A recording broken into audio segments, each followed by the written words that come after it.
Yo, yo, yo, what's up, y'all? What's up? Sorry, I'm a little late. I'm a little late. I'm on black people time. I'm a little late. No, had to take care of a few things. What's up? What's up? How y'all doing? Y'all can't hear me? Hold on.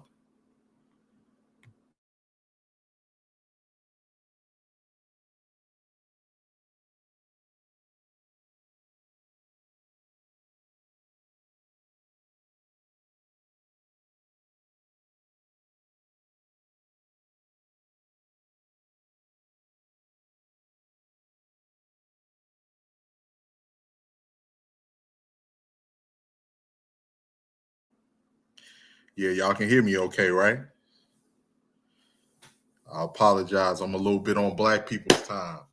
How y'all living today, man? How y'all living today? Welcome to the first stream. This is, the 18th letter stream. You know what I'm saying? Trying to clean. Oh yeah, you definitely gonna get it, Morana. You know you definitely gonna get it. There ain't no question about that. I appreciate y'all being in the building, coming to rock with me for my first stream and everything like that. I'm trying to eat a little healthy. I was had to clean up, I was cooking some salmon, some rice and broccoli, trying to get my health situation together, trying to get my health on. So I'm a little bit late, but that's all right. That's all right though. I'm here. I'm here. So what I was talking about yesterday, we're gonna cover a variety of topics on this channel, man. I'm gonna talk a little bit about race. I'm gonna talk a little bit about culture, talk about a little bit about the differences. Shout out to Fulana La Cubana. Shout out to this woman right here in the building. Shout out to Blood Moon. Shout out to my boy Moon. We're gonna have a lot of diversity over here on this channel, man. We're gonna be talking about various things from race, even though that is exhausted. That's a topic that's exhausted. I'm gonna just be covering from a black man's perspective on what's going on out here, especially in these YouTube streets. But that's not what it's all gonna be. I'm not gonna be allowing no disrespect when it comes to you know into that discussion on no group on my channel. That ain't how shit gonna go over here.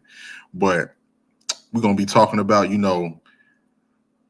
the culture of yesteryear. Yes, my boy, introvert Boricua. Wepa.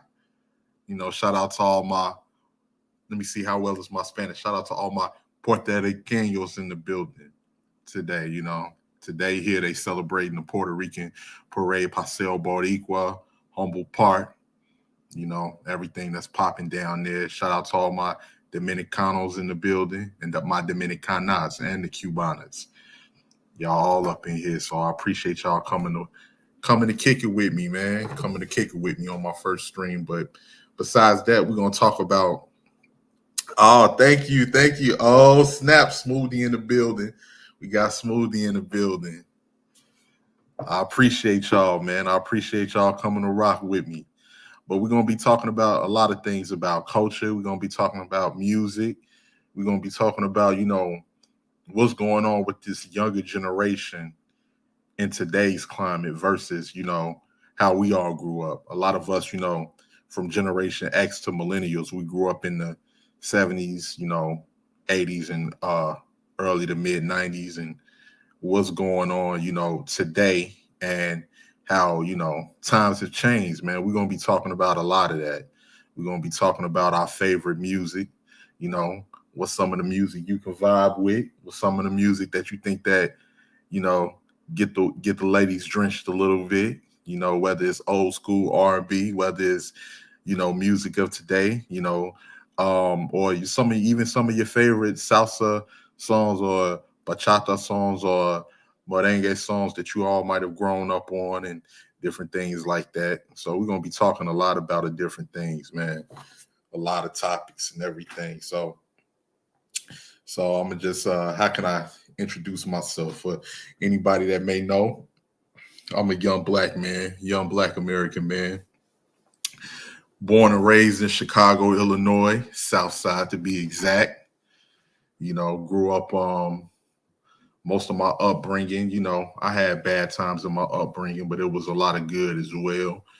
raised by my grandparents who came from the South, Mississippi, Arkansas, Alabama. Had a chance to visit down there a few times. So one thing I love about, living up here, growing up here, it's a lot of culture up here. It's a lot of culture from the Latin side to the Black side to even, people, Irish, Italian, Greeks, Polish. It's all of that. So, it was fun growing up it was fun growing up here. We got our own little styles and dances and shit like that. So, it's cool, man. It was cool. It's a lot of things I've been seeing on YouTube. I've been in these streets for a while, man. I've been in these streets for a while, and I've gotten a chance to interact with a lot of cool people. I got a chance to interact with some people that ain't so cool, but we all, get into it. Right now, this is just the kick out. This just the kickback right now, man. The first stream yesterday was an introduction, a little intro, and today is just a kickback, and we're going to talk about whatever the people want to talk about. So we'll be talking about a wide variety of things. Y'all have to bear with me with my struggle streaming because I'm still new to this. It's a lot of things I'm true to, but this one thing I'm new to. And I'm still trying to work the kinks out and everything like that. So I'm just happy that y'all came to rock with the kid today, man. Just happy that y'all came to rock with the kid today. Yeah, I was around Blood Moon. I was around. It was just a little small stream. It wasn't nothing major. Just trying to see if I can go live. It wasn't anything big or nothing like that. Just trying to see if I can go live. So I'm getting ready to drop this link right now, y'all. And we're going to, come fuck with the kid. So let me drop this link for y'all.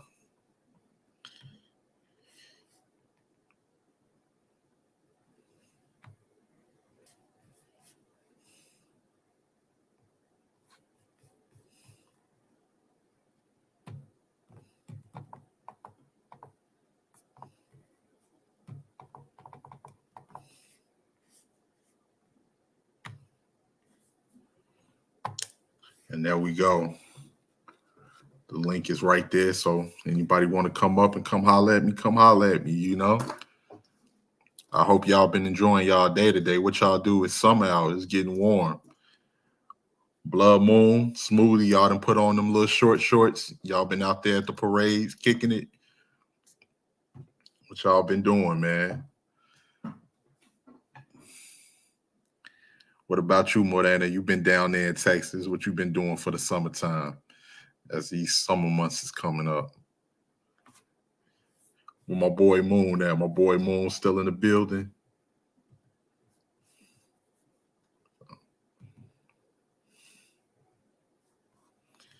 Yeah, man. I appreciate y'all coming through, man. Really appreciate y'all. You say you too old for shorts, Blood Moon. What you been putting on? Leggings? What you been out here? I know you ain't out here with no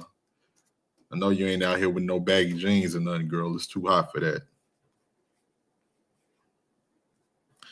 You ain't going to no parades, Smoothie?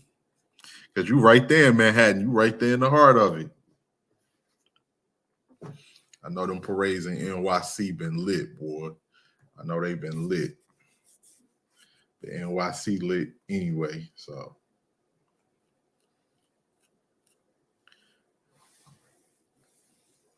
Parades are not born, Blood Moon. Yeah, Morena. And it got a little hot. That's when you got to come out at night. Most people here, they break out all of the cars and all of that. They break that shit out at night after that sun go down. That's when you see a lot of people out.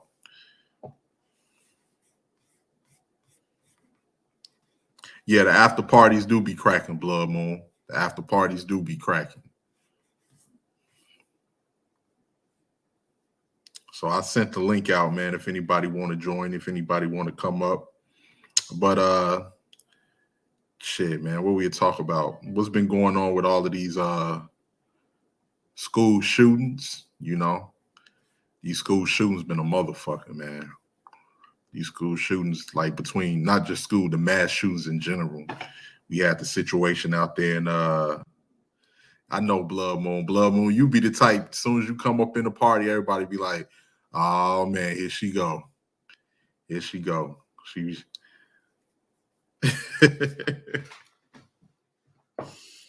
nah, but talk a little bit about what we've been seeing out here, man. Between these mass shootings and these high ass crime rates, it's getting wicked out here. It's getting wicked out here. Like, got the situation in Buffalo, had the situation down there in Texas, over in California. You know, it's best that people be safe, man. Try to protect themselves as much as possible. You know, because people out here, the more like as COVID, between COVID and, you know, this inflation and people losing their jobs, motherfuckers just really losing their mind. Really losing their mind out here. You got people being radicalized over the internet. We got a lot of shit going on. So I want y'all to be safe, especially for the ladies. As you know, stay close. Blood Moon, we know you independent and strong, but you're gonna need a strong man behind you with the way shit been looking out here lately. So, girl, you swallow your pride. Don't be over here like I don't need no man. I'm by myself. I hear that you small and tiny, so you're gonna need a strong man with a lot of these deranged ass people that's out here right now. So yeah, man, like for instance, everything like you gotta really observe people, especially when you in public areas, man. You know, one thing I was taught growing up, always watch when a person is approaching you and they got their fucking hands in their pockets. Make sure you keep your distance. Girl, them police ain't gonna get there in time.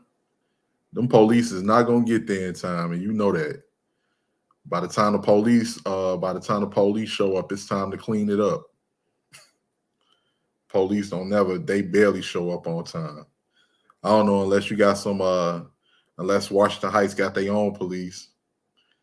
Washington Heights got their own police, especially like if they Dominicano, they probably show up quick for you. But other than that, them police ain't showing up until after that shit over with. I know where I'm at. Oh, I see y'all in here. Okay, hold on. I'm about to let y'all in. Yo, what's up, y'all? What's going on, my dude? My dude, the introvert Boricua. Shout out to my boy. Yeah. Boricua. Thanks for letting me up. Hey, I'm here down here in Texas. Okay. This is what I've been for the last few years. I mean, and just kind of like wanted to hop on for a little bit before I call it a night. But it's a good thing. It's a good thing to finally see you doing your own stream. Yeah. I'm definitely going to get better with this. I'm trying to figure out what happened to Morena. I don't know if you're having the same. Hope that you're not having the same issue that Jose was having. That it was difficult. It looks like it. It looks like it. I'm trying to see. Okay, in that case, Morena, if you can hear me, get out and try the link again, because that's what has worked for me. Because there was one time where Jose couldn't bring me on the panel, and what I did was I clicked out of the bathroom, and then I used the link again to get back in, and then it worked better. Blood Moon, you out there ratting on people, talking about police always come within minutes. I call them all the time. Okay, well, Blood Moon, you need to stop watching Law and Order. That's where that happens. Because in Law and Order, you know that everybody gets saved always in the nick of time. They always show up. Okay, hopefully I'm good. You hear me? Girl in the building. Yeah, we hear you. All right, Rakim finally did it. I knew y'all was gonna have something to say as soon as y'all came up here. I knew y'all was gonna have something to say. Oh my God! When you hit me up on Instagram, I was like, "Oh man, I was sleeping, yo. We wanted to go on the live or some shit because I was having issues with StreamYard, so that would have been perfect." I didn't know you have vocals, Rakim. I didn't know you can sing. Oh man, I can't sing. You sounded good. You can carry a tune. I can sing. I sing anyway. She's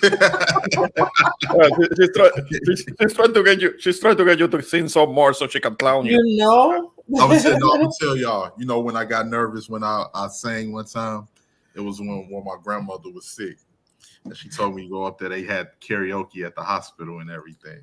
So I was like, "You like pick one of your favorite songs. I want to see you go up there." I was like, hey, "Why you gonna embarrass me like this, man? Come on!"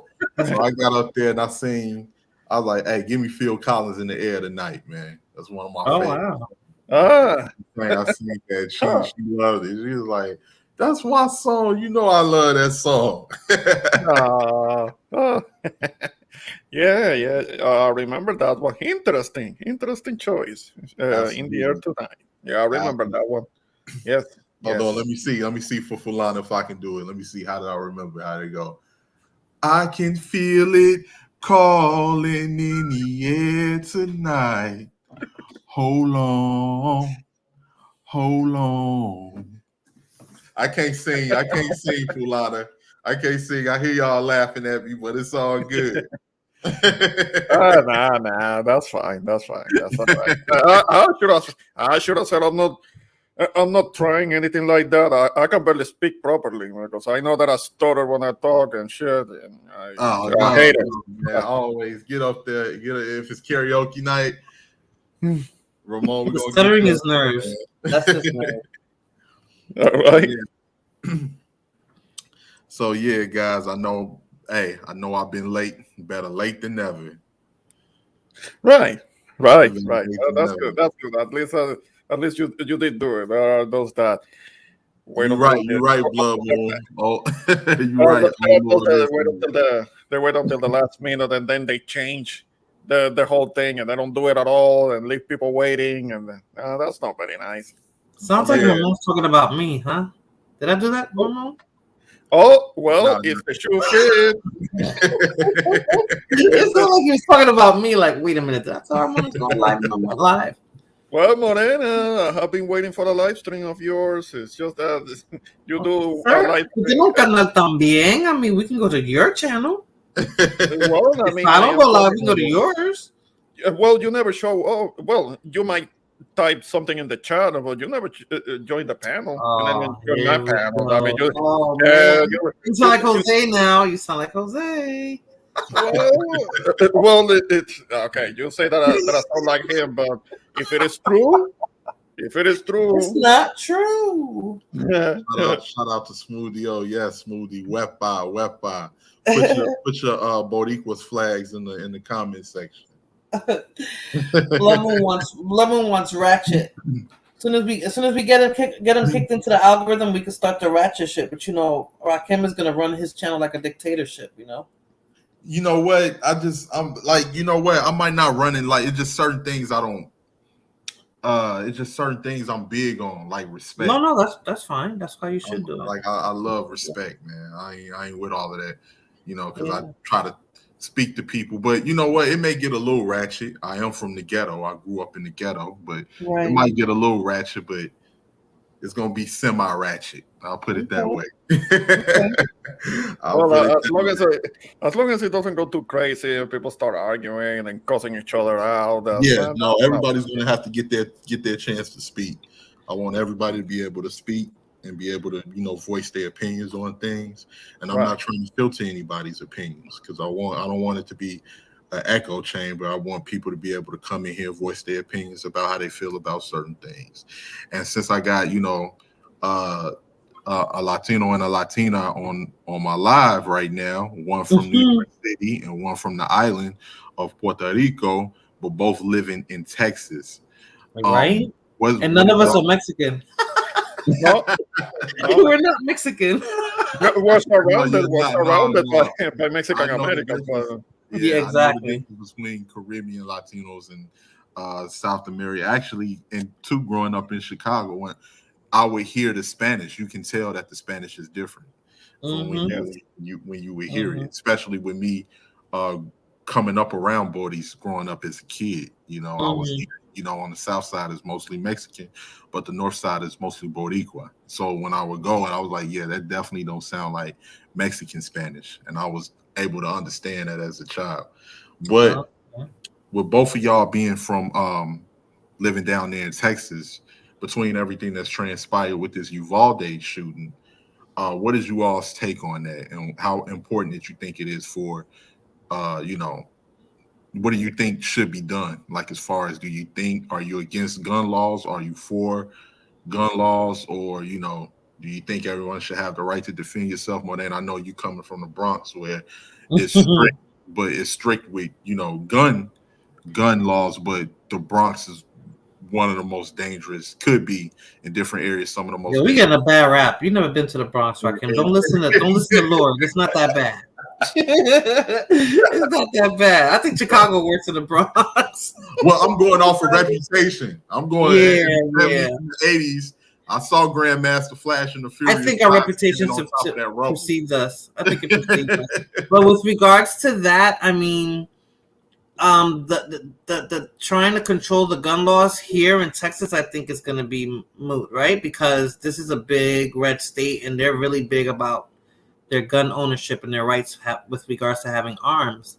I think they're going to try to limit who can get access to it, probably. And you know what I mean when I say that? That's probably the people of color, maybe. Make it harder to get, because I know now you can order it online. Like, I ordered my gun online, and I picked it up at the store, so it's not hard to get it at all. I don't know if they're going to try to, you don't have. I think as long as you don't got a record, you can get a gun. What happened in that school, maybe they'll put more security and stuff in schools, because what I realized is, and I think Moonchaser told me that Texas has the most school shootings. I didn't know that. I was like, no, they don't. He said, yes, they do. And I looked it up, and it's Texas. Texas is up there on top. Definitely, Moon. You got a wrench coming. There ain't no question about that, brother. Yeah, he can do it now, Moonchaser, but he doesn't know how to do it yet. So when you come up, click that link so you can walk him through it. So, yeah, and I think, and like I said before, I mean, it's going to correlate with border control and immigration. To me, they're going to use this as a stepping stone to start talking their crap about immigration and finishing that wall if they haven't done it yet. And I don't. Just because he's Mexican, he wasn't an immigrant or an illegal, but just because he's Mexican, and this is Texas, they'll probably try to use that. Yeah, it may be some type of agenda. I do remember watching on television. I can remember watching on television. I remember getting upset. This was years ago when it was talking about the documentary of immigrants trying to come to the United States. And everybody wasn't Mexican. You had a lot of people from different Latin countries that was going through Mexico trying to get to the United States. That's what everybody does. Even Cubans go through Mexico.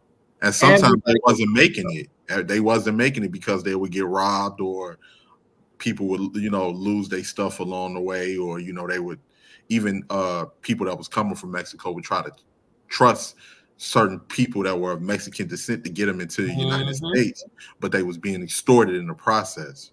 So I know my mother's husband's grandkids, they had to stay in Mexico for like almost 2 years. They got a job and everything. They was working close to the border. And then when they were able to go through, they actually made it through, and they made it through safe. All his grandkids came through Mexico, which is crazy, about 5 of them at different periods within the past 6 or 7 years, but they've all come through Mexico. Yeah. And none of them have horror stories, thank God. None of them. And pretty much like you had people in border control that was like, because people would leave water out in the desert for a lot of people. And they was kicking over the water and poking holes in the water with knives. So I'm like, y'all just want people to fucking die just because you not giving a damn, I guess. But it leaves room for corruption. It leaves room for corruption, because you're coming in illegally. So even the coyotes, I think that's what they call them, right, Ramon? Yep. Yeah. Yeah. Yes. I mean, that's a situation that I remember seeing something in the media where, when it comes to what you were talking about, when certain groups, religious groups, that will leave bottles of water around, but then they will come in the border patrol and they will put some kind of poison in them.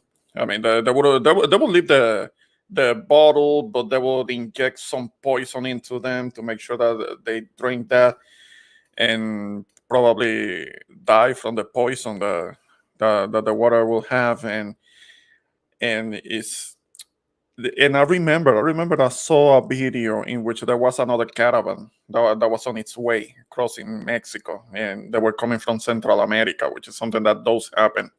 It does happen on occasion. It's not something that is a new thing. It may be that it's more documented now, the existence of these caravans of migrants that are trying to get to the border, but it's nothing new, and it's unfortunate that those things that you guys are describing, have to happen to these people that are trying to get over it. I mean, there is no kind of like real humanity when it comes to that treatment, and I understand that it is an issue. I know that it is an issue, but treating them so bad and trying to get them to put it in the worst possible condition for them to die. That's not cool. That's not cool, and that's not. It's not only Mexicans. The common assumption, as you guys know, that there is like Mexicans that are trying to cross over the border. Well, many of them are Central Americans, and maybe some of them, as you say, Morena, there are Cubans or even Haitians. There are Haitians that do try to get to the border, but some of them do get settled in certain parts of Mexico, and it's not. And the Mexicans tend to be cool with that. I really don't hear we don't really hear stories about Haitians being overly mistreated in Mexico. No, they were Mexicans are actually they're welcome. They're welcome people there. I haven't heard anybody except like maybe like Honduras, Nicaragua, El Salvador. I think those people they don't really get along, but everybody else I think that goes through they're fine. I think. Shout out to Lord. Shout out to Danny that's in the building. Shout out to Danny. I see it. Danny, put his opinion up there. Shout out to Lord. So like with my boy introvert Boricua, with you coming from the island, what do you think is the biggest misconception that people have about the island or when it comes to the United States citizenship? Because I remember when they was having protests, the Bordies here in Chicago was protesting what was going on in Vieques, if I pronounce that right, on the island and everything. So what do you think is the biggest misconception that a lot of people have about the island or having, United States citizenship, or them thinking that it's better? Or some people might get mad and be like, oh, well, what do y'all know? Y'all can come into the United States freely. We have to get in here. Y'all got it good, or, different things like that. Yeah, one common misconception is that because of us having citizenship, yes, we do. But that doesn't mean that we are automatically doing better economically because of the conditions that the island has been subjected since, particularly 1920. That's when the Jones Law Act was approved, that basically puts these economic constraints on the island. And the thing is that Puerto Rico was forced into a situation of colonization. I mean, back in 1898, that's when it first happened, when the United States invaded the island. We were trying to get into a transition from being into a colony of Spain into having a little more sovereignty, having a little more autonomy. There was even a time where we started creating our own currency, which was in value on par with the dollar at the time, believe it or not. But then in 1898, the United States was already on its imperialistic rampage, invading other nations, over other territories, and they showed up in Puerto Rico, and they took control of the island by force.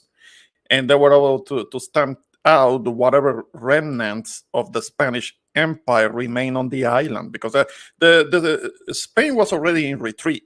I mean, the empire, the Spanish Empire, there are certain times are still reminiscing about.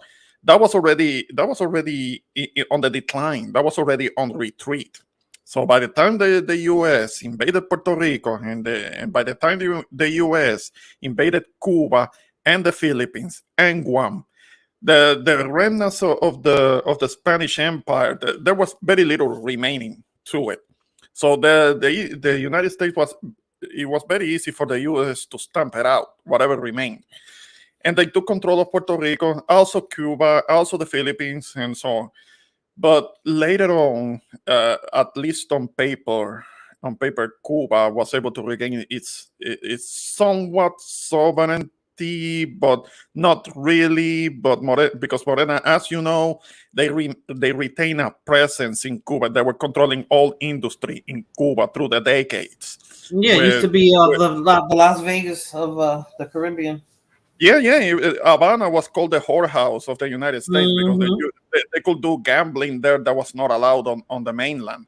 But right. going back to the island really quick, when it came to the colonization of the island, it was under a military dictatorship for decades, and then on 1917 there was a referendum in which they were supposedly asking Puerto Ricans if they wanted to become citizens.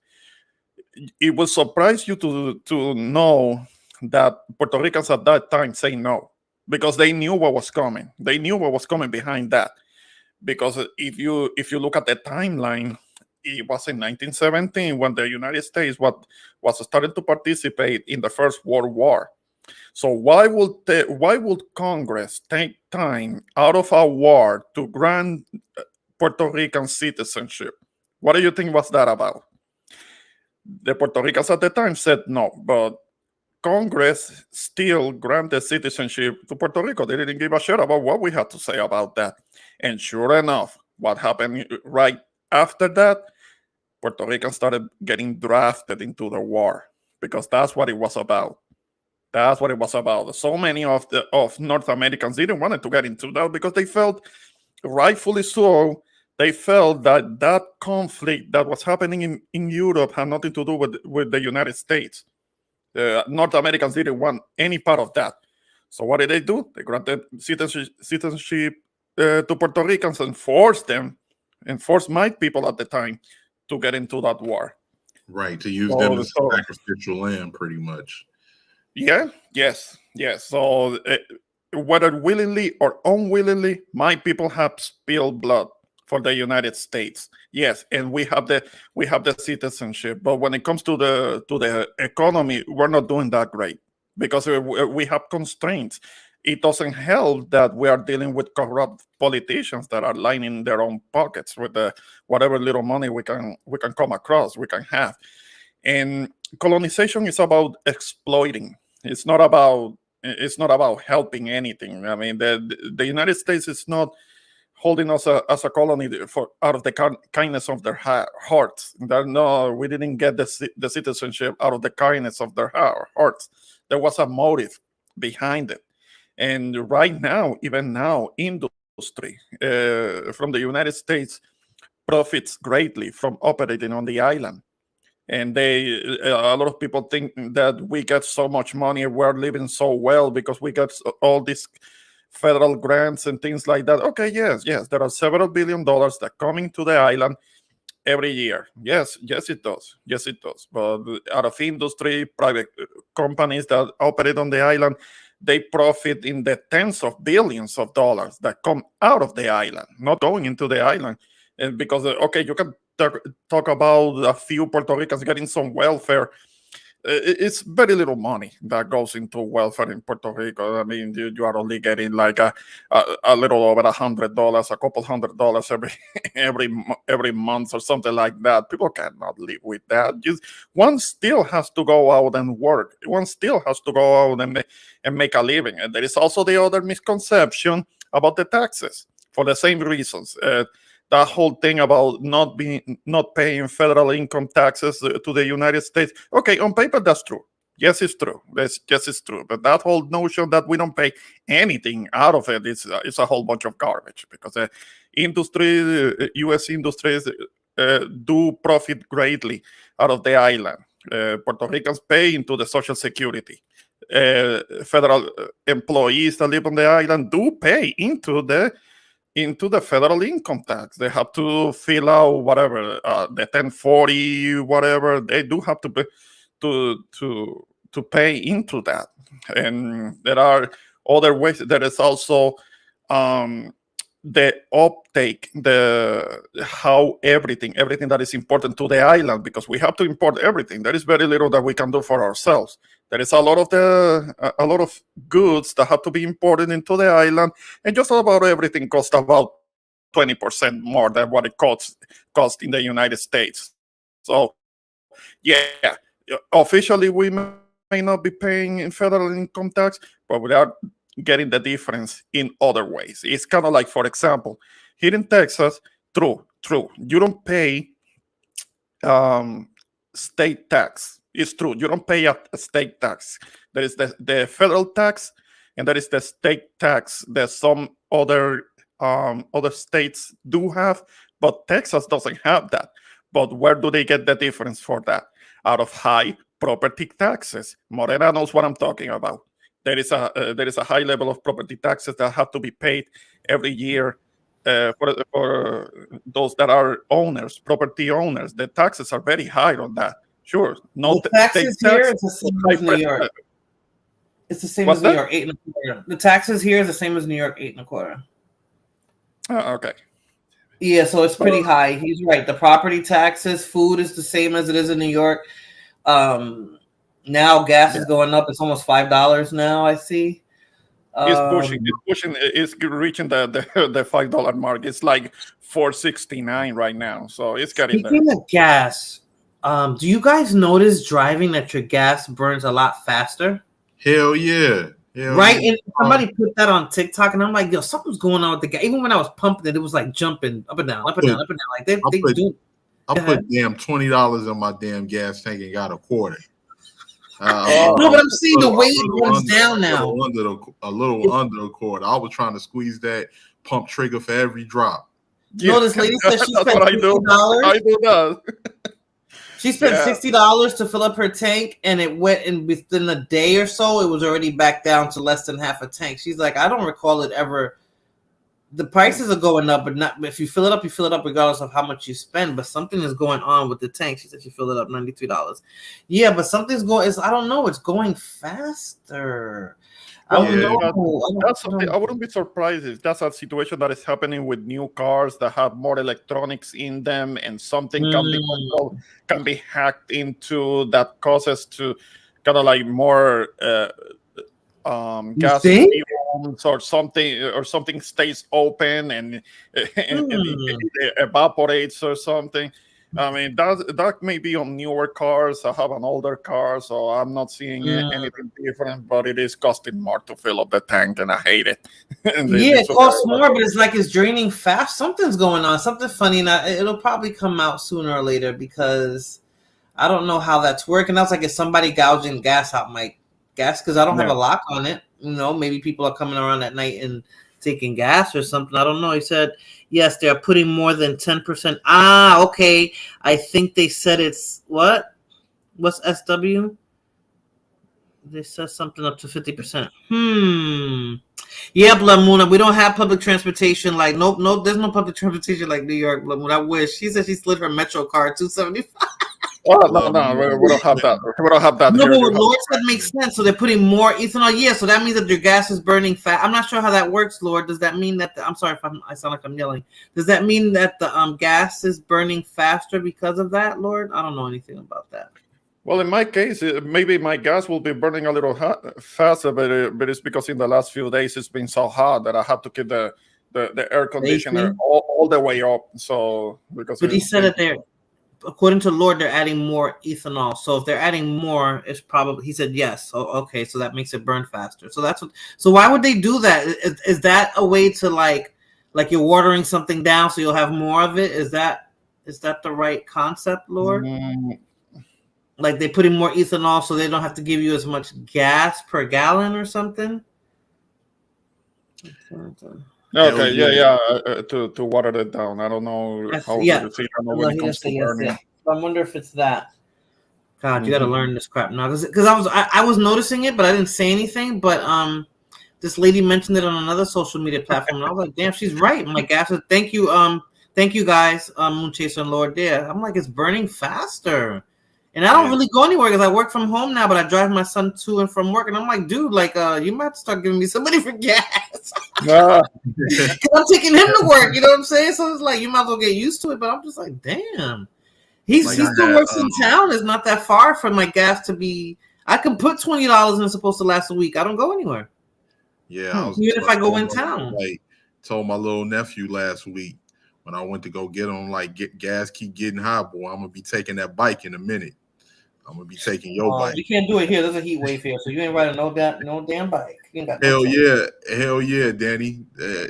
Danny said the 18th letter was turning those hoes upside down to get everything. I was shaking that pump like I was at a urinal, Danny. I was trying to get every. I was trying to get every.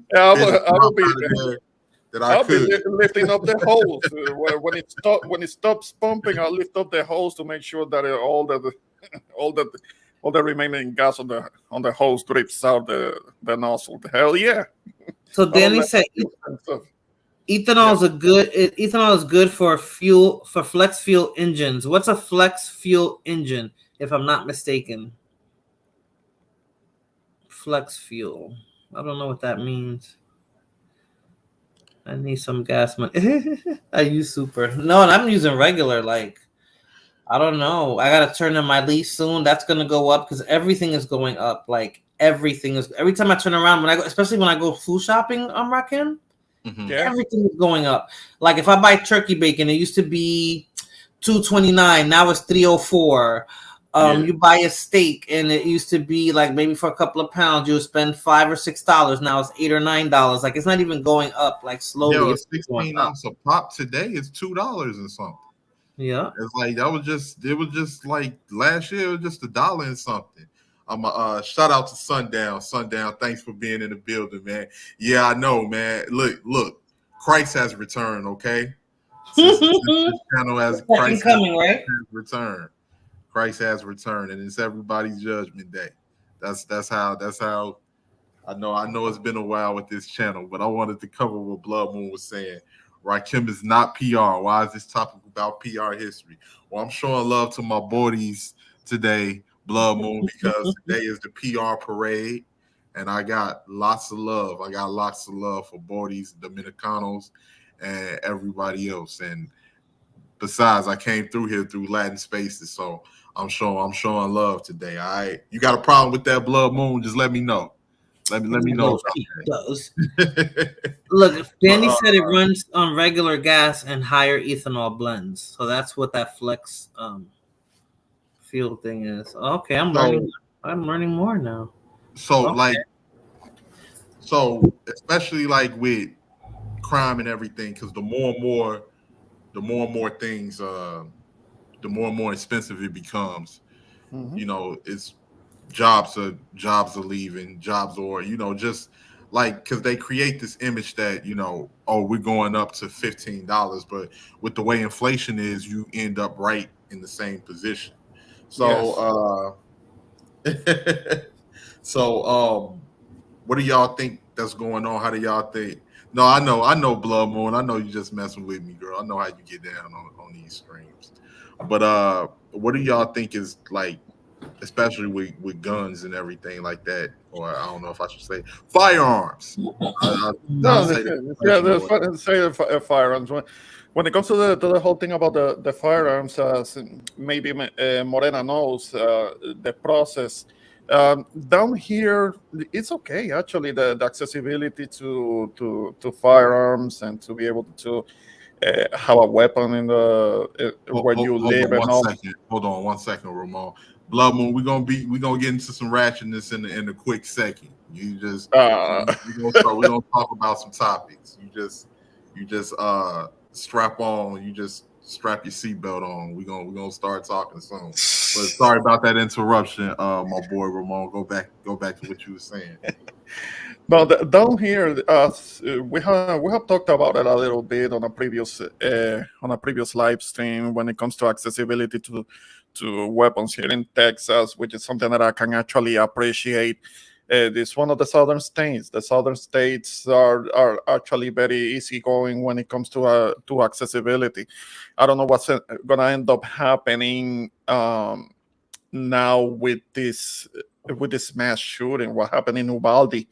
I know that Matthew McConaughey ended up at the White House and doing a speech on that because he is from Uvalde himself, and that's his hometown. And he was doing a speech that was maybe somewhat pro gun control, even though he's a Texan. So I don't know. I don't know exactly. I don't know exactly where is his stance is gonna be. And definitely, as Danny says, whoever already has the permit, whoever already has their access to firearms, they should be able. You should be able to stock up to be able to have your safe things under lockup, so you can have your provisions on that aspect and other necessities, and of course trips to the range, which is more important than having like the most Gucci firearms that you can get. It's like train with what you have. If you have something, train with it, practice with it, be good with it, maintain it, keep it in good working condition. But even though it's Texas, and Texas is supposed to be a sanctuary state when it comes to firearms. But if you remember what happened in El Paso, that shooting that happened in El Paso, unfortunately, what that did is that now you can't buy ammunition at Walmart because they used to have that stocked up. You can find a little of everything that you needed.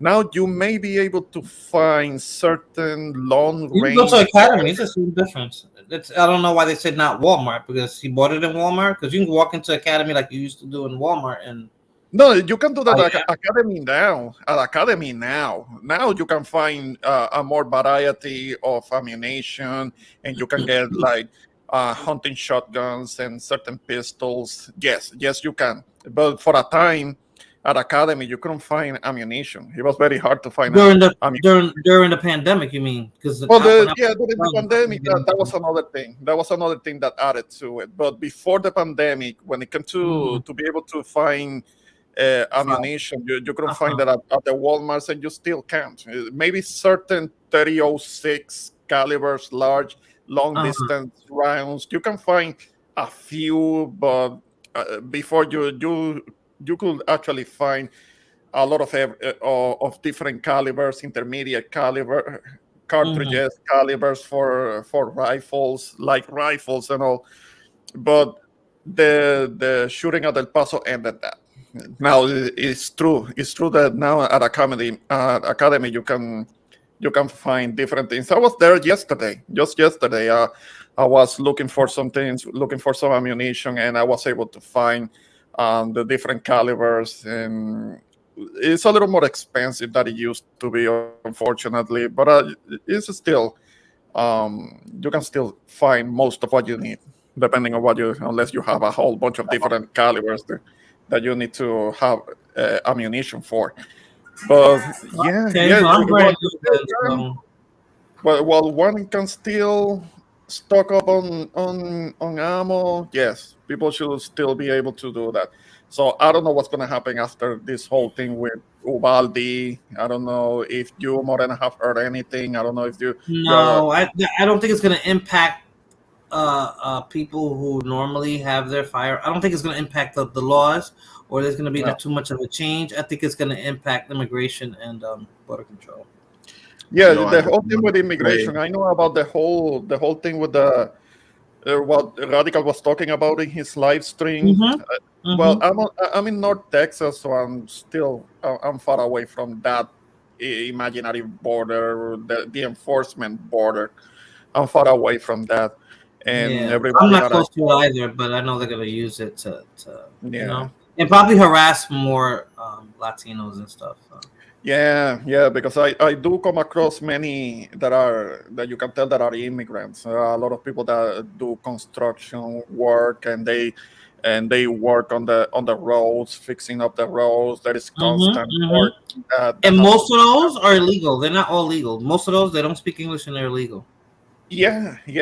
Because something that I found interesting is that I knew this lady who was from South America, and she was telling me that there was a company from Spain that was actually, it was a kind of like a team of engineers from Spain that they were helping with the reconstruction of the roads. And what they did is that they were hired.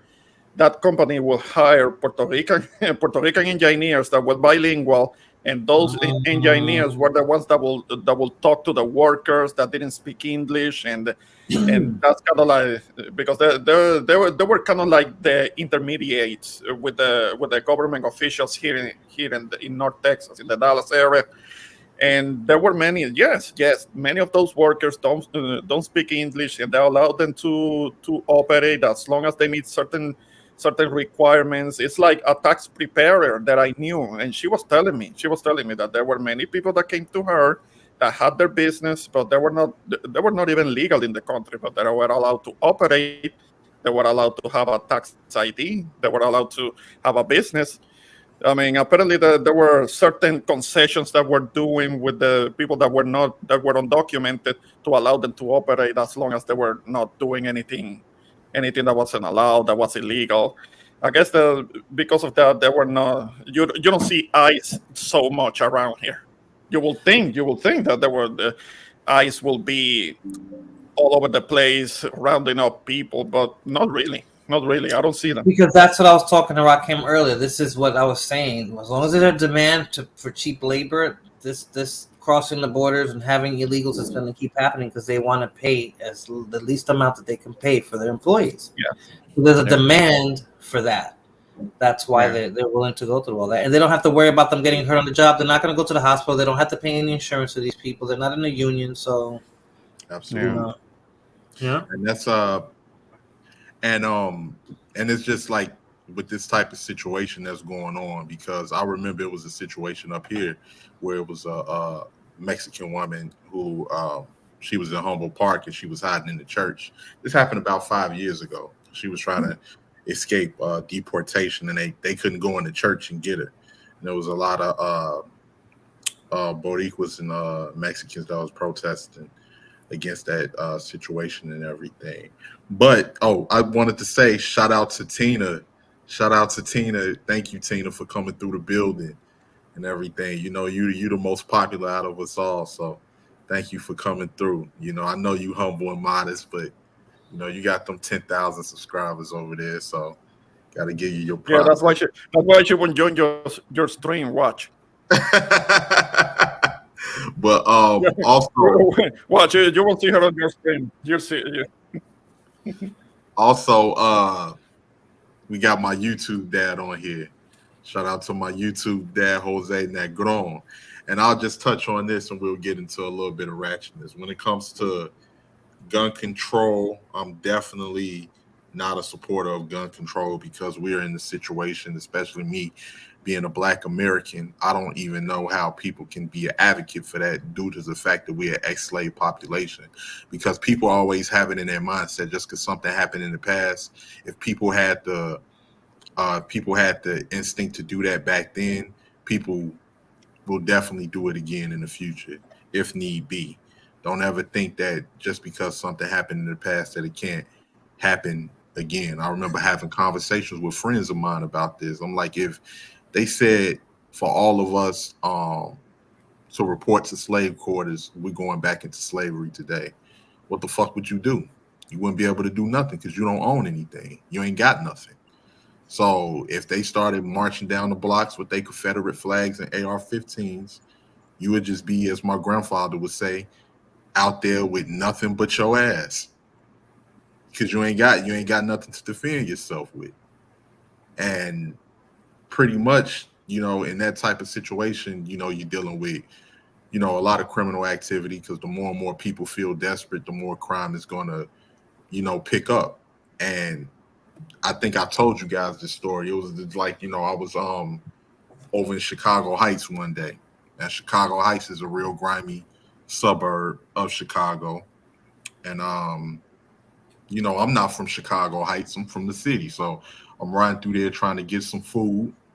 And it's late night, you know, trying to get some food, and I go through the drive-through, and the drive-through is sketchy. I'm talking about it's next to abandoned buildings. You know, you in a fucked up part of town when the gates is even bent up. When the gates is bent up and lopsided, and it's a lot of like foliage and grass over, you in the fucked up part of town. So I pull up and it's dark in the drive-through. So the lady is taking my order and all of that. And in this drive-through, they don't even have where you can see through. It's like advertisement paper over the drive-through. So I'm sitting there. As I'm sitting in the drive-through, I look out my side mirror and I see a man approaching my side mirror. Now everybody else is in cars. This is the only person that's walking up in the dark in my side mirror. The way that the drive-through was, it was a curve. So I couldn't just speed off without tearing my car up. So I scooted up a little bit, but then when I realized I was gonna tear my car up, I said, you know what, man, what the fuck? And I just hopped out with my hammer. And I'm like, yo, man, what the fuck is you doing? And he was just like, oh man, I'm sorry, young man. I was just trying to get me something to eat. Can you please help me? Because I had that green dot on him. And he was like, hey, I'm just trying to give me something to eat. I don't mean any harm. Please don't. I was like, look, sir, when I realized what he was on, I quickly put it away. And I'm just like, look, I don't mind giving you something to eat, sir, but people out here getting killed, people out here getting robbed. Don't be walking up on nobody's car like that. I don't know you from a can of paint. I don't know what you're trying to do or what you on. So I told him, I was like, wait right here. I end up going in there, buying him something. Went in there and bought him something to eat. And he was like, yeah, people told me not to do that before. I'm like, you gotta listen, sir. Because I was like, I could have did you something dirty because I didn't know if you was trying to harm me. I'm like, don't do that. So, but I think it's important for people to be able, watch the surroundings and everything. And, I shouldn't, but I'm gonna keep it real. I grew up around people that was, felons. And for people that's trying to protect their family and everything, if you got to get a gun, get one. Get one. I'm sorry. Get one. Because if you're trying to defend yourself, it ain't no way. I ain't with that shit, man. Get yourself one to protect yourself. You might have had something in your past, but you're not up to no good and everything.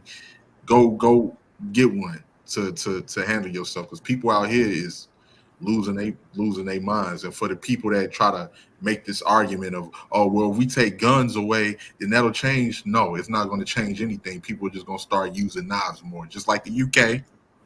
We see in the UK, they have a high percentage of knife violence, so. Excuse me. Oh, go ahead, Jose. Okay, for all those who are talking about more gun control laws, I live in New York. Okay, we have some of the most strictest gun control laws in the nation. Guess what? In New York, murders are up, assaults are up, robberies are up. The fact that what some brain damaged people will never understand is that criminals will always manage to get guns. That's the reality.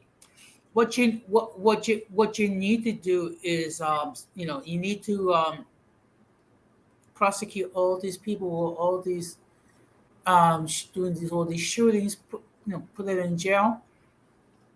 Make mental health available for everybody. Well, is that a panacea? No, but I live in New York, and it's a perfect example.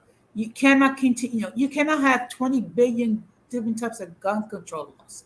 You have to do other things, because by trying to take away guns from people who are legal, all you're doing is just making it easier for illegal people or criminal people to get guns.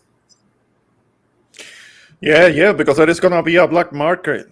There's going to be a street underground market for guns for the criminals, and they're going to be able to stock them on whatever they need. But the law abiding is not going to be able to have anything. It's not going to have any access to to protect themselves. They're just creating more victims, and they're already doing that in New York with all of the restrictions. Already, citizens can't have anything. Definitely not a concealed carry license. That's like that's kind of like that's near impossible. You have to be connected. You have to be a politician or somebody heavily connected with the people running the state and the city to be able to get like a concealed carry. You have to be a celebrity or something like that, because it's very difficult. It's very difficult in the state of New York. We have talked about it. Like it's expensive. I understand that it's expensive just to apply for it, and most likely they deny it and keep your money, which I think it's robbery. They're just robbing people. Well, first of all, I just want to shout out to Joaquin, Ramon, Moena, and everybody on the chat. Shout out to you. Shout out to you, Don Jose. Yes. Okay, so Rakim is out. He got caught out of his own stream. I'm sure he'll be back. So let's keep it going. Yes. Yeah, like we were saying, and it's gonna be. I don't know what's gonna happen when it comes to here in Texas because of what happens in Uvalde. But the governor Abbott, he said that Texas is supposed to be a sanctuary state when it comes to all gun ownership. So I'm hoping that it stays that way. I wouldn't want that to change. So we'll see what happens. Now, I do know that in a recent conference after that shooting, Beto O'Rourke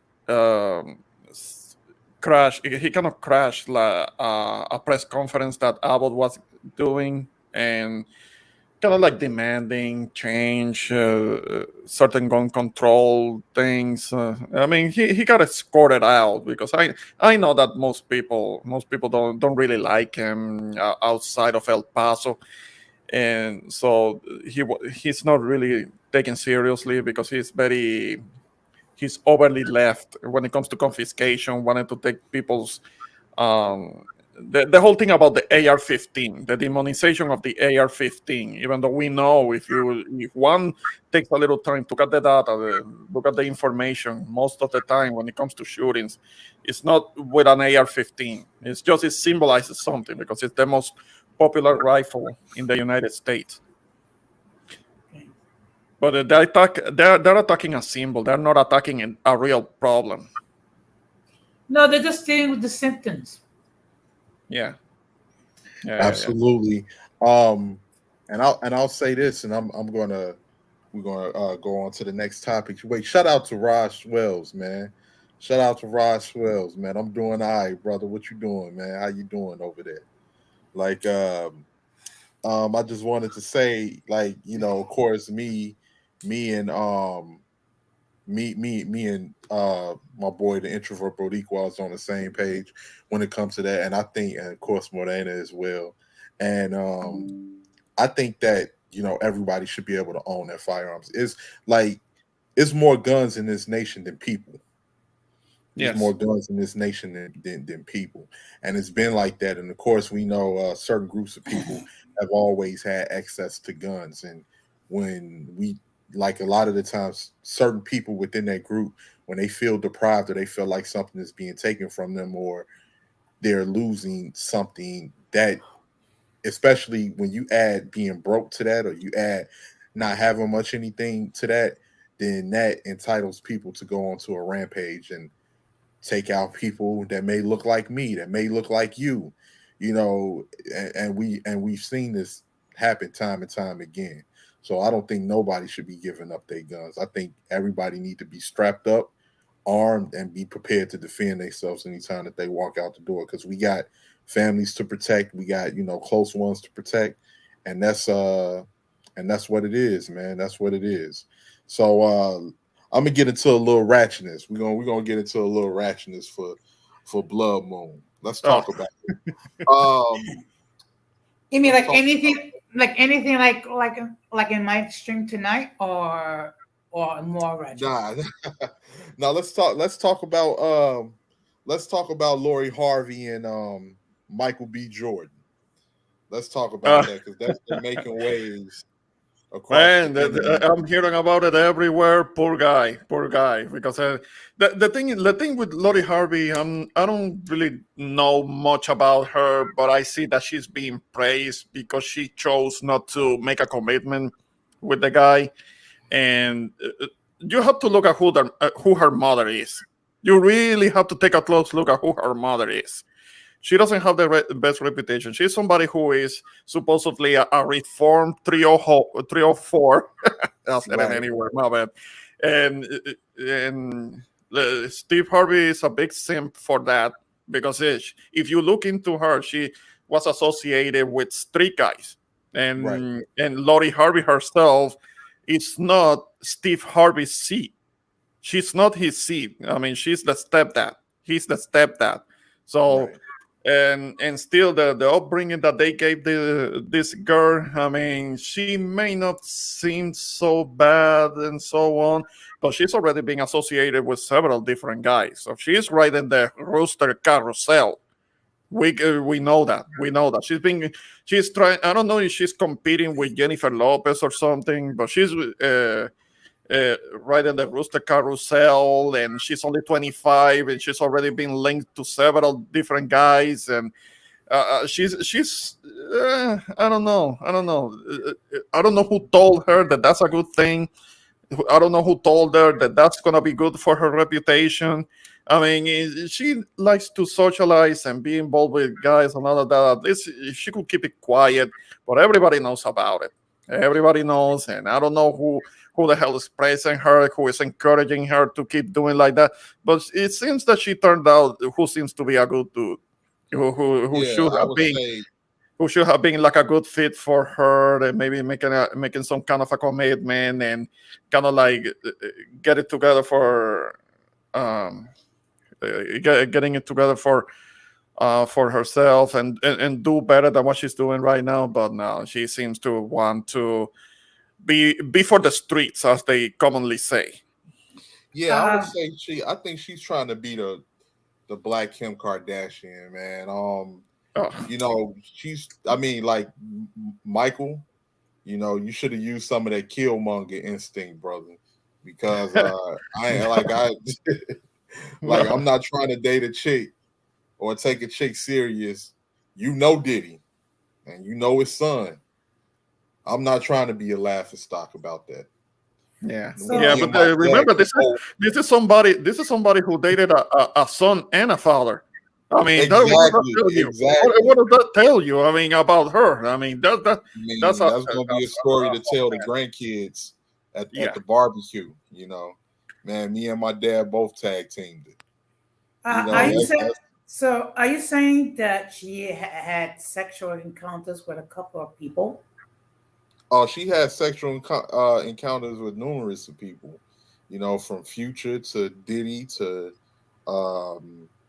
Diddy's son. You know, she's been involved in quite a bit. You know, she's been involved in quite a bit. Steve Harvey, come and get your child. Yeah. Have a talk with your child, man. Child. So she's been a community resource. Well, no, I wouldn't say that because community property. She been with high value people. I mean, people that got money. So I wouldn't just say she out here, you know, messing with Keyshawn that, put the French fries in the oil over at McDonald's or nothing like that. She been with people of means, but in my personal opinion, what's going on right now, I don't know. Shout out to Crazy Boy. Thanks for stopping through, Crazy Boy. I don't know. It just seems like it's these 304, you know, the 304 literature is in full effect right now.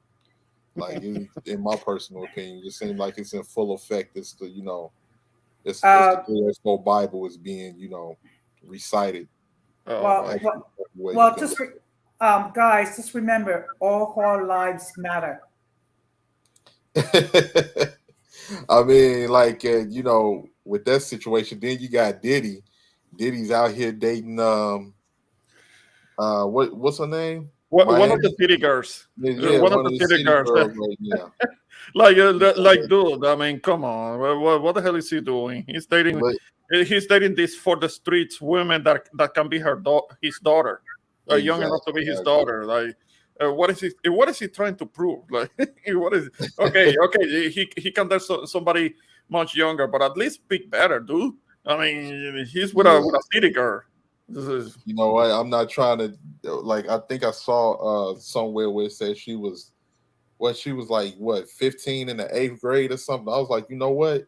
It all makes sense now. It makes sense. It really makes 15 sense in the now. 8th grade. What? Yeah, Miss Carisha, Miss Miami. So Oh, I'm like, it makes sense. But I love it when she sat there and she told because Diddy told her that he was single. You know, yeah. In her face. I mean, they're dating. They're dating, and apparently he helped her establish her own podcast. yeah, And because you know her that's first his strength. episode of her podcast, he told her in her face, "I'm single," Mhm. because she swore. She said something about, yeah, well, we go together, right? We go together, and he said, I'm single. What do you mean?" Like he didn't say that. Yeah, we're a couple, and or that you're my girlfriend. No. He said, "I'm single."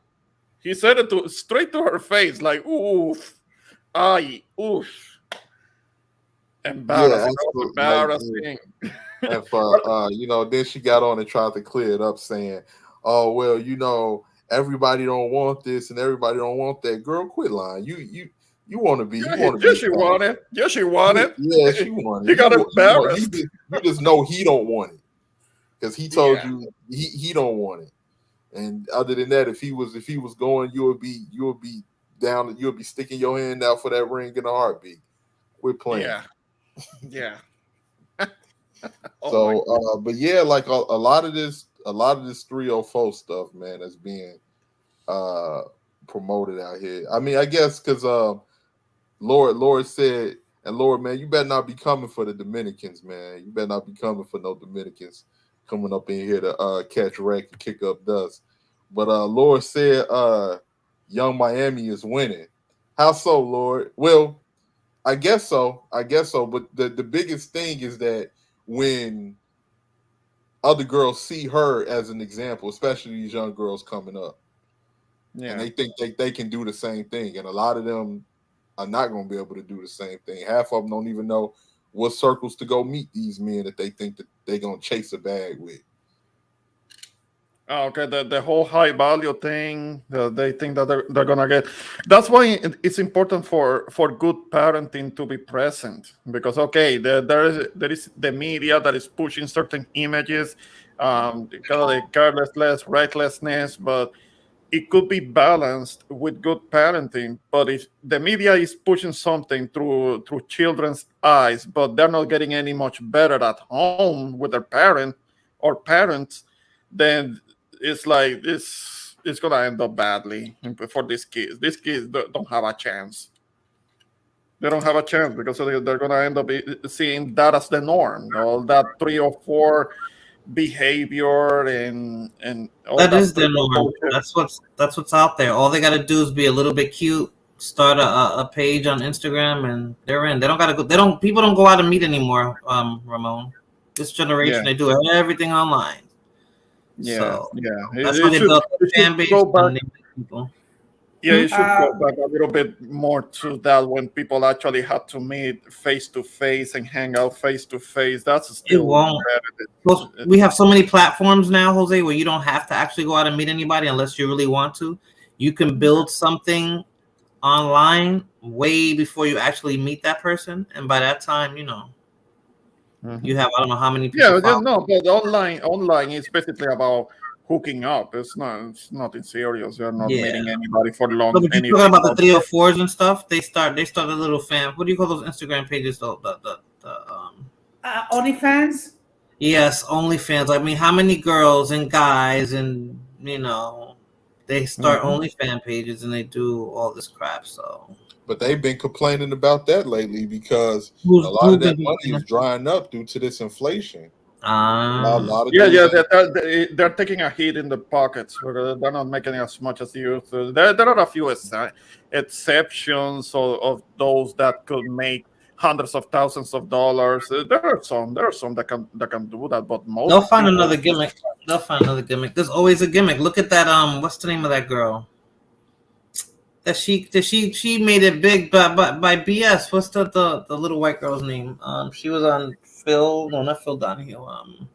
You're talking about the Catch Me Outside girl. girl. Yes. Outside, yeah. I don't know. I don't know. Supposedly she made like tens of millions of dollars. I don't know. In a couple of hours, she did with her little OnlyFans page. Yeah. I don't know. I don't know with what, because she's been like 15 years old for like 5 years, and she's still supposedly a minor. So what the hell is she doing making an OnlyFans for? Exactly. Moonchick said, "Yeah, let's talk about it. Come on here so we can talk about bad parenting." She's not a minor. She's 18 years old. That's still a minor. She started off young. No, it's not. She's still a kid. Still a kid. So is it her? How is she the problem? She's not the problem. No, she's definitely not the problem. If she's making money off of it, that's what I'm trying to say. It's like, you can't hate the player, right? Hate the game. No, I hate the game. You're absolutely right. It's the men that's paying for it. The men, they've been waiting for her to go live. Men have this fetishization of young girls, and that's what they do. They did that to Mary-Kate and Olsen. They had they had web pages and stuff like that tracking their countdown to 18. Like, it's sick ass men that do that kind of shit. So we can't blame the young girls. She she just getting her money. That is crazy. But a lot of them, Blood Moon, what about those twins? The Olsen twins, they drug out. They look halfway, they've been looking dead for the past 20 years. So, like, they got one foot in the grave and they just walking around all fucking stuck in high and shit. But there was child actors, though. A lot of child actors. Maybe this girl's mom wanted her to be one of those too. I mean, shit. Just like what's the other girl? The country one, the fat chick. Boo Boo Child. Yes, whatever. Honey Boo Boo. You're talking about. Yes. Like these parents exploit their kids. Like they don't even give a shit. You don't even have to. Well, you don't have to act anymore, Lord. Reality TV is the thing now. There ain't nothing wrong with that. So you're exploiting your kids, though. That's not cool. I just wanted to say shout out to Lord Hokage, or should I say General Lord, for this. Thanks for coming up, brother. The Lord has arrived. But let me get you guys, because I want Lord to explain how these hoes is winning. But before then, I want to get y'all. We need more estrogen on the panel. Ain't no way in hell I'm gonna be tackling Lord by myself. You might be surprised at what I might say today. Oh no, keep it ratchet. Blood Moon, make her happy. Her birthday was yesterday. Speaking of that, because Lord was talking about men that are sick, and so what do y'all think about them trying to give R. Kelly 25 years? Oh, I didn't even follow that. No, go ahead, Lord. Go ahead. You just got on panel. Do you because it seemed like they have lack of evidence to even really be able to prosecute the man? Not saying that he don't need to do jail time for maybe dealing with underage women, but somebody like what my boy Moon was saying, let's talk about bad parenting. One thing that didn't come out in this documentary that they never talked about was a lot of these parents that was pimping their kids out to R. Kelly. Yeah. So what's y'all take on that? I think if they have lack of evidence and they're trying to fabricate evidence, if they have lack of physical evidence, because there's circumstantial evidence and physical evidence. Circumstantial is like he say, she say, right?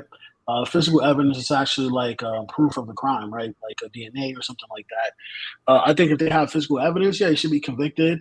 But I actually think he actually belongs in a mental institution. I don't think he belongs in a jail cell, because I think, in my opinion, is he was molested, so psychologically he's broken, right? So I think he needs to get treatment, because you put him in a prison system, he's going to end up getting killed, right? Also, he's not mentally there. He can't even read, right? He's, in all intents and purposes, he doesn't have a high IQ. When it comes to music, he's a genius, but everything else in life, he's moronic, right? And I'm not trying to be insulting. I'm being serious. So how do you sentence someone like that to jail, right? Like that person clearly needs mental help. And then after, if he gets a clear bill of health from a mental professional, then I'll say then he can probably serve out his term. But I think he needs to be in a mental institution to get treatment. There's no cure for pedophiles. But he's not a pedophile. Technically, he is. No, technically he isn't. Well, pedophilia is someone who's attracted to children. He's not a pedophile. He's attracted to children. No, children are. Pedophiles are people. Leah, how old is Leah? 14, 15? He's a statutory rapist. Yes. There's still a child. So when you have a daughter, Rakim, I think you might see it different. You'll still see her as a child. If she's not 18. I mean, of course, I'm gonna see her as my child, of course, but and a child, period. Whether the law wants to call it statutory rape or not.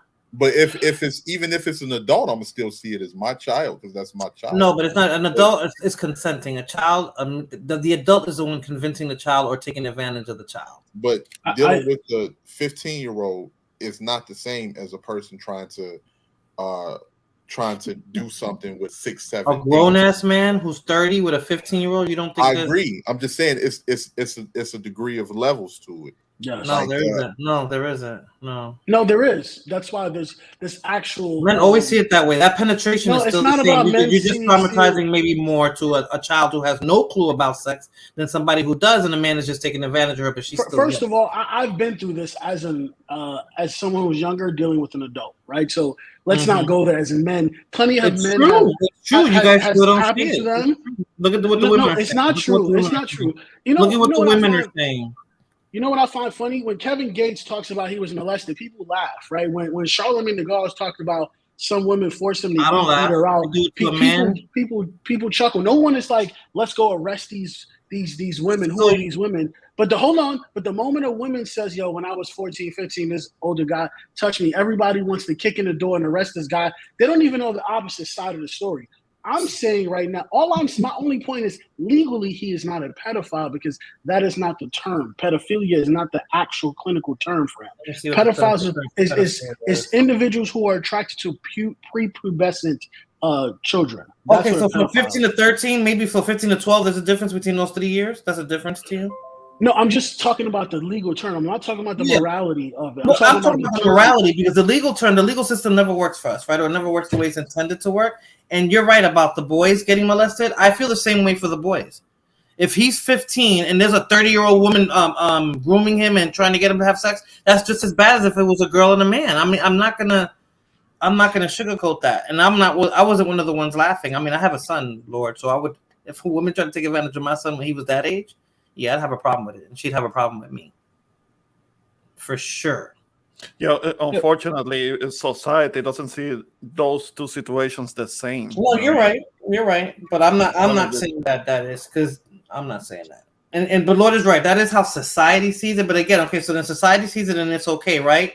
But then society and the law says too, 15 is not as bad as if she was 12. And that's only a 3-year difference. No, but it's kind of like what happens in some of the schools when the female teacher takes advantage of the teenage student, and they kind of like a slap on the wrist, and not much happens. No, they shouldn't. They should be prosecuted like men are. I mean, it should absolutely, definitely. But you know how it goes when it is the adult male teacher getting together with the minor female student. Yeah, that's heavily condemned.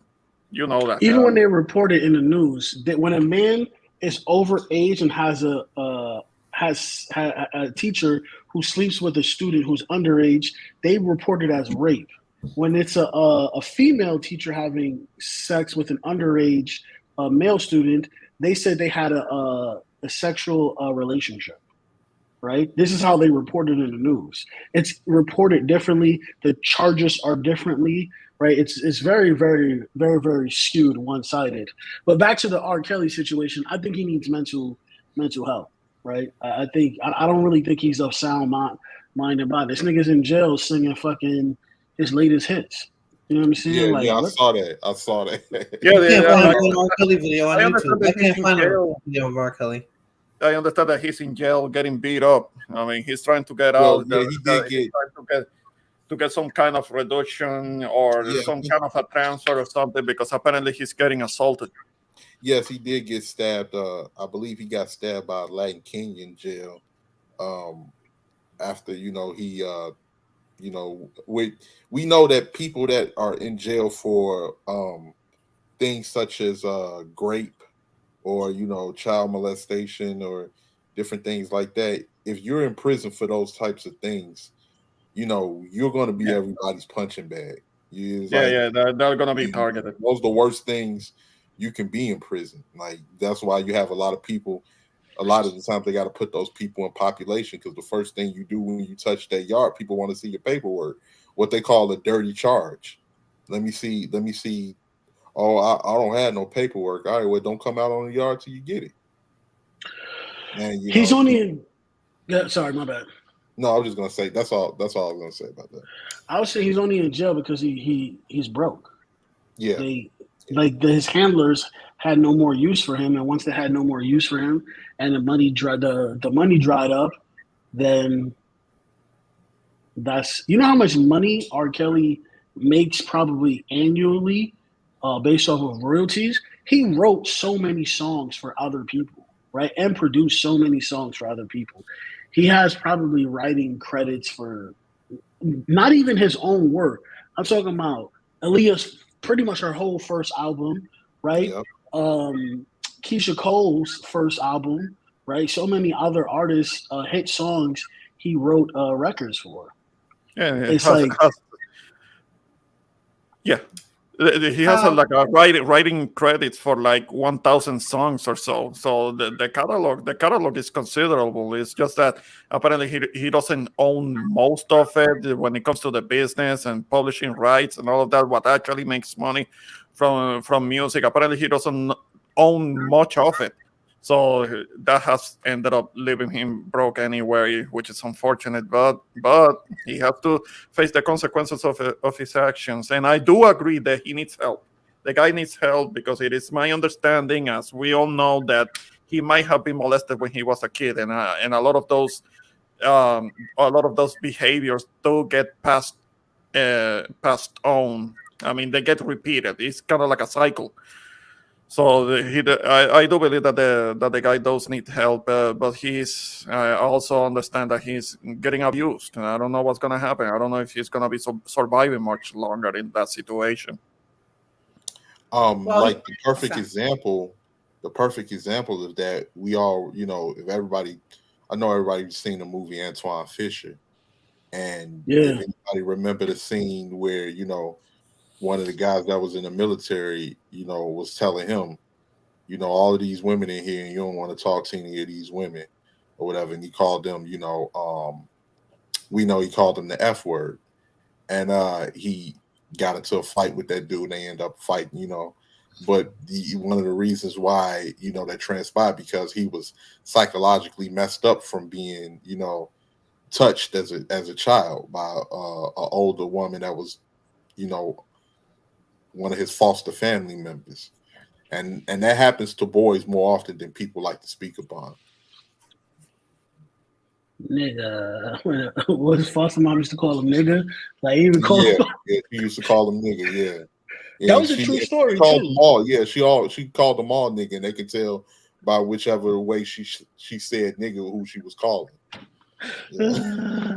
Disrespectful. So, yeah, it's like, and that goes to show you, it's a lot of boys that are, traumatized from that type of situation, but that never, gets spoken about. It's just like that, boys are supposed to, hey, if you get a chance to get some ass before you reach a certain age, you should be happy. And that's like, just like how a young girl's mind is undeveloped, so is a boy's, and they can really psychologically mess certain boys up. But that's a common assumption, that just because a boy is getting ass early on when he's like only 13 years old, he's supposed to be the man, and that's supposed to be so good for his ego and his No, that's still a kid, still a child. That mentality is still developing and it's getting seriously damaged. And those are the same guys that might go on to be like these big assholes with women and be abusive, and they're gonna be having issues later on, and they're gonna a kid like that is gonna be needing some help. I can only imagine having to be in that situation at such an early age. And one cannot possibly develop into a properly functioning adult having that experience so early on. I mean, that's something that you should have that experience at the appropriate age when you become a young adult, but not when you're still a child.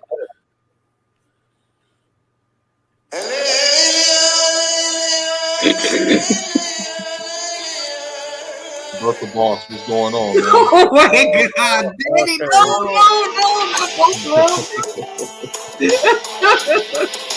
no, get one off. I can't take one of them out. Joking. Fuck all these hoes. Toxic twins activate. Form up. What Blood Moon was saying. First off, I want to introduce Danny to the panel. Shout out Brooklyn's own Danny. What's going on, Danny? Yes, how you doing, Salutations to Danny? everybody. You go out to the PR parade today or nah? No, I don't mingle with the animals. You didn't get the music played by Kim? No, man, you sounded kind of coonish. No. Listen, I'm the Burka boss. I don't do those. He's saying he wants women back there covering their faces, and all you see is their eyes, and have to shut the fuck up and walk 10 paces behind the man. The Burka summer has begun. I was at the parade today. Yes, I did see some of the footage, Jose. I saw some of it too. Mm-hmm. Look all right. Wow. Yeah, any parade in New York is always lit from what I see, from the Boricua parade to the Dominican Day parade to the West Indian parade. It always looks like it's lit out there when it comes to the parades and everything. Speak about what Blood Moon posted. Anybody else see Black China get beat up? I didn't see it. No, I gotta see it. And where did that happen? Okay. So I can catch the replay. Okay, well, what did she do? What did she do? Why did that happen? She was a whore. Now, who beat that ass? That's what I want to know. Who beat that? Another whore. Her pimp? Who was the other whore? Her pimp, maybe? It was another whore with a fake behind. Kim? Well, there are too many of those. There are too many of those. They all look the same. That's why I classify them as They do look the same. They do look the same. Their faces look the same. You can't tell who is who. Same surgeon. Lord Hokage, the summer is here. How have you been? I've been good, man. We litty this summer. We litty. You know what I'm saying? We're putting all you bitches in burkas. Facts. You said you went to Fulana butt naked, so you're lying right now. Well, she's the exception. Oh, wow. She has to wear one when we go out, but in the house, she doesn't have to wear it. Oh, shit. So, like, it's getting to the point. If you see, like, with the way things are going with a lot of these surgeries, if you see a chick and she got real thick legs and a flat stomach and big breasts, you can automatically assume that's damn near BBL.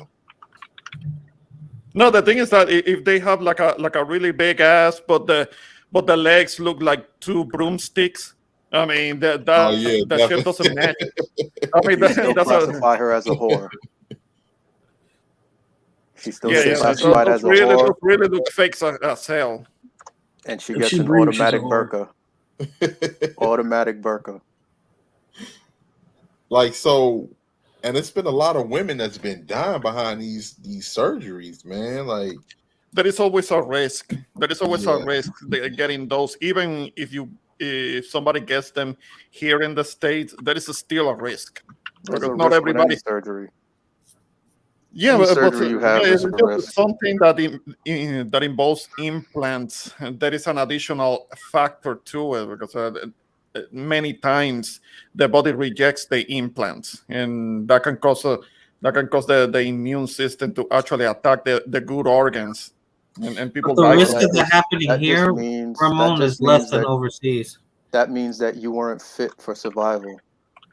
Simple as that. Well, no, because right, Danny, the malpractice suits here is no joke. So a plastic, I think this is the safest place to get it if you're going to get it. That's why it costs so much more. Than but they don't have the money. For DR and stuff.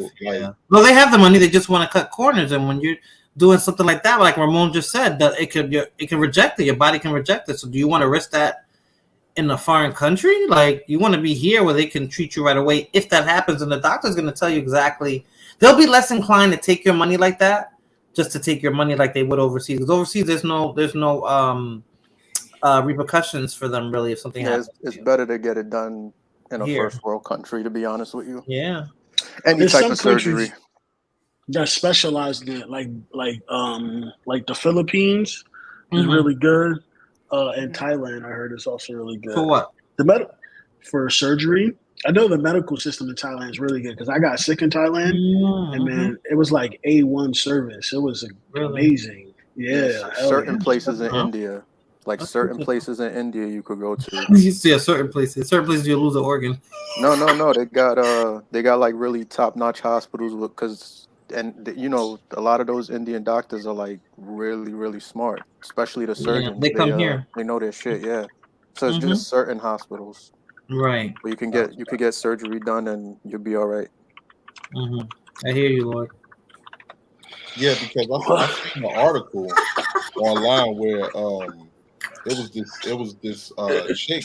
She went to go. She died. She went to the DR to go get get the BBL thing, but her husband told her, I don't want you to get this. I don't need you to get this. Why the hell did you get this or whatever? But she worked as a correctional officer out there in Rikers Island. Oh, the older black lady. I know who you're talking about. Yeah. So she like 50. Obviously was dying. Oh, wait, there's another one? There was another one? Yeah. That's I think me and Danny talking about the same one. Oh, okay. I'm sorry to cut you off, but Tina, don't start shit in the chat, okay? Do not start shit in the fucking chat tonight. All right, don't play with me. Burka program for you. All right, stop playing. You know what the sad part is, guys, and it was the Kardashians that put it out. That retarded looking ass, like that doesn't that if you're gonna get one, don't you want it to look as natural as possible and as aesthetically to your proportion to your body as possible? That looks disgusting. It looks like, you know how you guys do describe a peach, but that's what it looks like. It looks like a peach on 2 toothpicks. Yeah. It doesn't even look right. It's kind of like with Chloe. Chloe in particular, she's the one who looks the fakest. The peach, because it doesn't look right on her. She's tall. She got long legs and long skinny legs, and they put.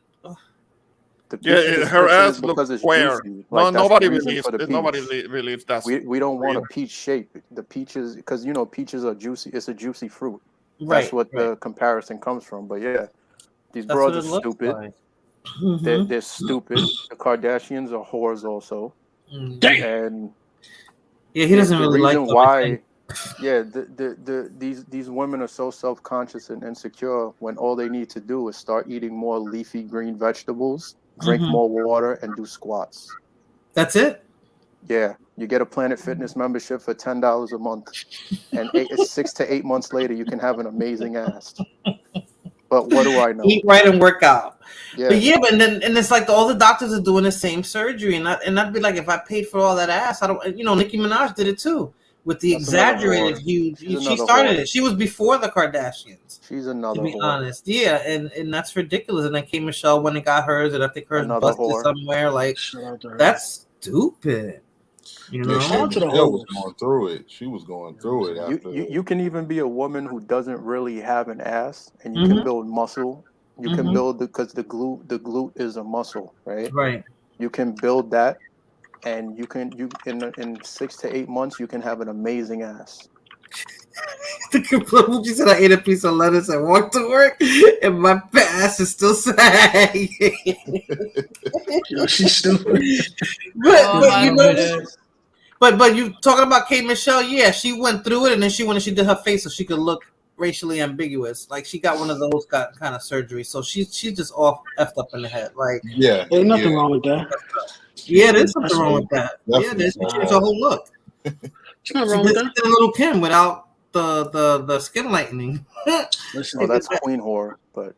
Listen, I support women doing shit like that, man. Y'all need to. So you like a fake woman who's not I don't prefer Real? that, but You don't they care? like that though. I don't prefer that. Yeah, I mean, listen, there's nothing that us men can do complaining about women getting plastic surgery. You want to risk your life for nothing? No, I'm and not saying spend all that complain, money but and you know, it's like, do you. But me personally, I'm gonna get a chick who doesn't have any of that shit. but I think men Organic encourage it, pussy. otherwise women wouldn't do it because, right? If No, men no, didn't no, like no, it, no, women wouldn't do it. no. You can't say that. You Don't can't say that we do it for each other because I don't care how big a girl's ass is. That does nothing What is for the me. first thing women say when men say, "You guys put a makeup on and dress for us"? Women say, I don't do no, this we for you. can't. We I don't look do this good for for us. We don't. But do you that know, for you. yeah, we looking for ourselves and we want to attract that man. That's how it goes. We're not trying to attract so other y'all women. do that No, shit why are but you for trying to yourself. men are not the ones. Okay, we're not Men are trying not to the look ones like telling other people at women. the same time. Why are you trying to Men attract don't a man tell if you women have to a get man? BBLs and all this If surgery. men didn't Men are like the it and ones. have their tongues hanging out, Ramon, every time they do it and they see that big Listen, Okay, but Morena, I why know do you more chicks women? with a flat ass that got wifed up than chicks with fat asses that got wifed That's a word. fact. So, Yes, that's a so fact. it's like, yo, if you can't get a man, But what do y'all talk to about? work Fat for you- asses, right? Every time I hear man, they're talking about a fat ass. Because here's Yes, the Well, thing, because- right? naturally, You guys fat. prefer that That's instead of the the thing. one that you No, can't no, get no. a flat ass? Is that what you're saying? A woman with an ass like a donkey-sized ass, every Mhm. guy is after her. So Yeah. for You you don't to want wife that chick up, you're gonna Mhm. have headache after headache if you're an insecure guy, right? Guys constantly trying to holler at your chick. She's constantly gonna be tempted. Where a chick that doesn't have that gigantic ass, I mean, a lot of guys aren't really looking for that. So that would be the safer bet for So you a want dude. a girl that nobody's really checking for. So you might not even be Not attracted so to much her. like checking for, her, but You might with not the even be outrageous attracted to her. ass. You'd be like, nobody wants. I'm gonna wife that chick up. I mean, for an insecure dude, you know. So you're not insecure. That's what I'm saying. So No, I'm not insecure. so That you that wouldn't don't go matter for to that. me. You wouldn't I go mean, for that. listen, if you see my chick and you feel you can pull her, go ahead. Try your best. Wow. I think You're not women have hurting it me. twisted because women are the type, they want men that other women want. Men don't really give a fuck. All we give a fuck is that you're not giving it up to everybody else. That's what we care about. We don't give a fuck that nobody else likes you. If your friend says, "Yo, that chick is butt ugly," y'all stop fucking with her. Y'all would stop fucking. No. It's just Not that all the not I if don't we see want men to wife. walking proudly with their ugly ass fucking If women. we want I see that if shit we all want the to time out wife here, a Morena, chick, trust me. if we want to wife a chick, not if we just smash it. See, a lot of you women cannot determine the difference between a guy that's just fucking and a guy who wants to be with y'all, and that's your biggest failure in life. Well, just breathing is your biggest failure in Yeah, life. that's most women. They don't know how to. And math. Yeah, math. Definitely math.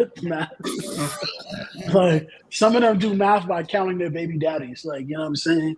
You know what I'm saying? Rounded baby daddy, times 2 baby daddies. Like, to the second power. To the second power. to the second. I'm not sure who really is the baby daddy. Nah, no disrespect. But yeah, a lot of listen, man. Guys don't look at women the same way women look at men. It's different for us.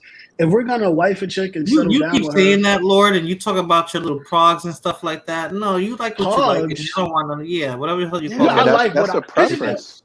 That's a Yeah, preference. it's a preference. That's what you would prefer to have as a wife, probably. but Yeah. if You already did the black into- chick. You already did the Puerto Rican chick. Now if you want the white chick. if I'm into I've nothing never but wifed white the black chicks, up. I've never wifed the black. Don't ever disrespect me.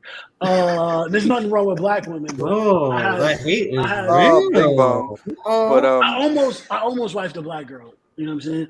But I'm married to Hispanic. Lord, you need to stop, Lord. You really need to stop that. What did I do? Stop that. Listen. Hey, Morena. You sound like Sidney talking about black people in the third person. Listen, huh? let this man tell his truth. Let him tell his truth. Speak your truth, King. Okay, go ahead. Speak your truth, King. King. Say no, King. Yeah, Blood Moon is right. Physical attraction is number one, but it's number one to us. I remember I was dating one girl, and then my boy saw my ex. They was like, "Yo, your ex look better." I was like, "No way in hell. This girl looked way better." They was like, "Nah, we like this one better." I was like, "Well, you ain't got no taste." To me, I don't care. What you gonna tell me? I don't care. Well, one, I smashed both of them, right? So it's like it don't even matter. And two, it's like, okay, you don't find her attractive. Good. That means you're not gonna holler at her. Right. And you'll wife that one. And you'll wife. That's the one you'll wife up, right? Because I'll wife up the woman. It's not about wifing it I'll up. wife up the woman I want. The other, if Danny sees my chick and be like, "Yo, your girl's butt ugly," cool. But she cooked me dinner and she give me the sex I want. She do what I say. I don't care that another dude thinks that she's ugly. Like, it doesn't matter. I don't want a trophy wife. That shit is played out. Like, no, I don't mean trophy. I don't mean trophy because that one, yeah. I mean, usually the men that get trophy wives have a big bank account. So I'm not talking about that. And the crazy thing is, Lord said he wouldn't wife up a black chick, but I know one he'll wife up. He'll wife up. Erica, yeah. Yeah, he'll wife up Erica Lachey in a heartbeat. Why? Why would he wife her up? Tell me why. Don't say nothing, Lord. Tell me why would he wife her up? Tell me more. Oh man! First off, Erica Lachey, she loves anime. Second off, she's intelligent, and she just outright she pretty. She pretty. That girl. What makes her pretty besides her face? That's it. Like pretty much. That's it. She got a flat ass. Nah. She ain't really got a like. She don't got a donkey. She's slender. Up a donkey. She cute and her personality goes a long way. So what's her name? Erica Lachey. How you looking her up? Damn, I'm trying to see what my type. I want to see what Lord would actually like in a black girl. I think I heard that name before. Too. Yeah, more info on the whore, please. Thank you. She's a pretty young lady. You know what I'm saying? Yeah, definitely. Okay. But isn't she a singer? Isn't she like a singer or something? Yeah, she do sing. She do sing, Ramon. Yep. Oh, okay. I might have heard a little something from her. Mm-hmm. But the thing is, like with a lot of these women want attention. That's why they're getting a lot of these BBLs and all of that. But absolutely, Tina. Absolutely. She's naturally they getting a lot of these BBLs and all of that, but that's gonna get you attention, but it ain't gonna get you like high quality attention. They don't care these days, nobody cares about quality. It's gonna start some simps, that are gonna be willing to give them money, but nobody who is actually what's considered high value. But they don't care about quality. They do it on here. You see the women on here. They're thirst trapping for men up on here. They don't no quality no more. I think you women, I think Morena, if no, like let's say you have your man, right, and you bring them around like your friends, not so much your family, right, but like your female friends. I think if he's not attractive to them, they would tell you so that you can break up with him and leave him alone. I think when it comes to us guys, like either we're doing that clowning, or if we really feel the chick is ugly but he's happy, we're gonna keep our comments to ourselves. Unless we're like that type of male friend group where we're just trying to one up each other with pretty women. And I think that goes both ways with men and women, because if it's somebody I like, just because I find him attractive and I like my friend, that doesn't necessarily mean my friends are gonna find him attractive. We might not all have the same taste.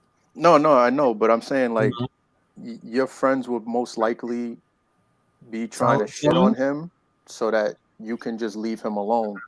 Whereas with a lot of guys, I'm not saying that all of us would do that, but a lot of us guys would do it either trying to one up or just cracking jokes and shit like that. But other than that, like if your boyfriend was like some butt ugly dude, but I see that you're happy, I'm not gonna say nothing.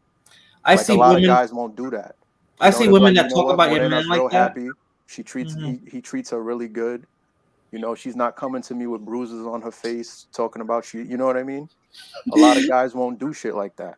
I think women that call you your friends and shit on your man like that are the ones that either want the man that you have or are jealous that you're in a happy relationship. So those you don't listen to women that say that because they're not in a relationship.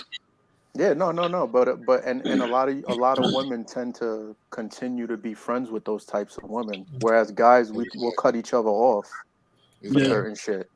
Like, all right, he said this, he feels that way, I'm not fucking with him, right? Because I don't agree with that. The first thing out of a man's mouth, like, man, it sounds like you fucking hate me. Yeah, like you call it on the spot.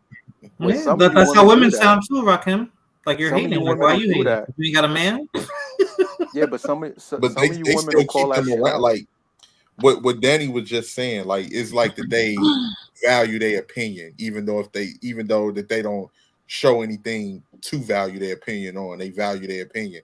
And it's been a lot of women that then lost their men behind listening to what their girlfriends say.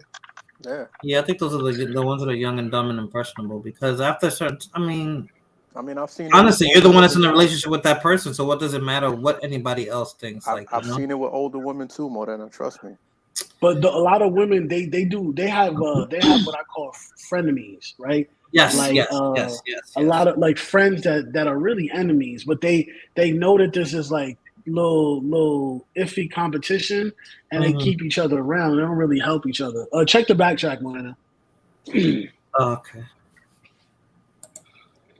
But yeah, I don't know. Women and men just do, because like what men really will do.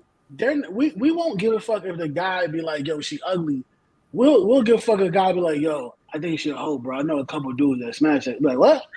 That's the shit that'll get to us. Like, if our boy told us like, yo, she been out there in them streets, it's and like, he has the proof too. If he has like, the proof to back it, and or like come to him and be like, hey man, brothers been laughing behind your back and shit like that. They saying they did this with her, they had that.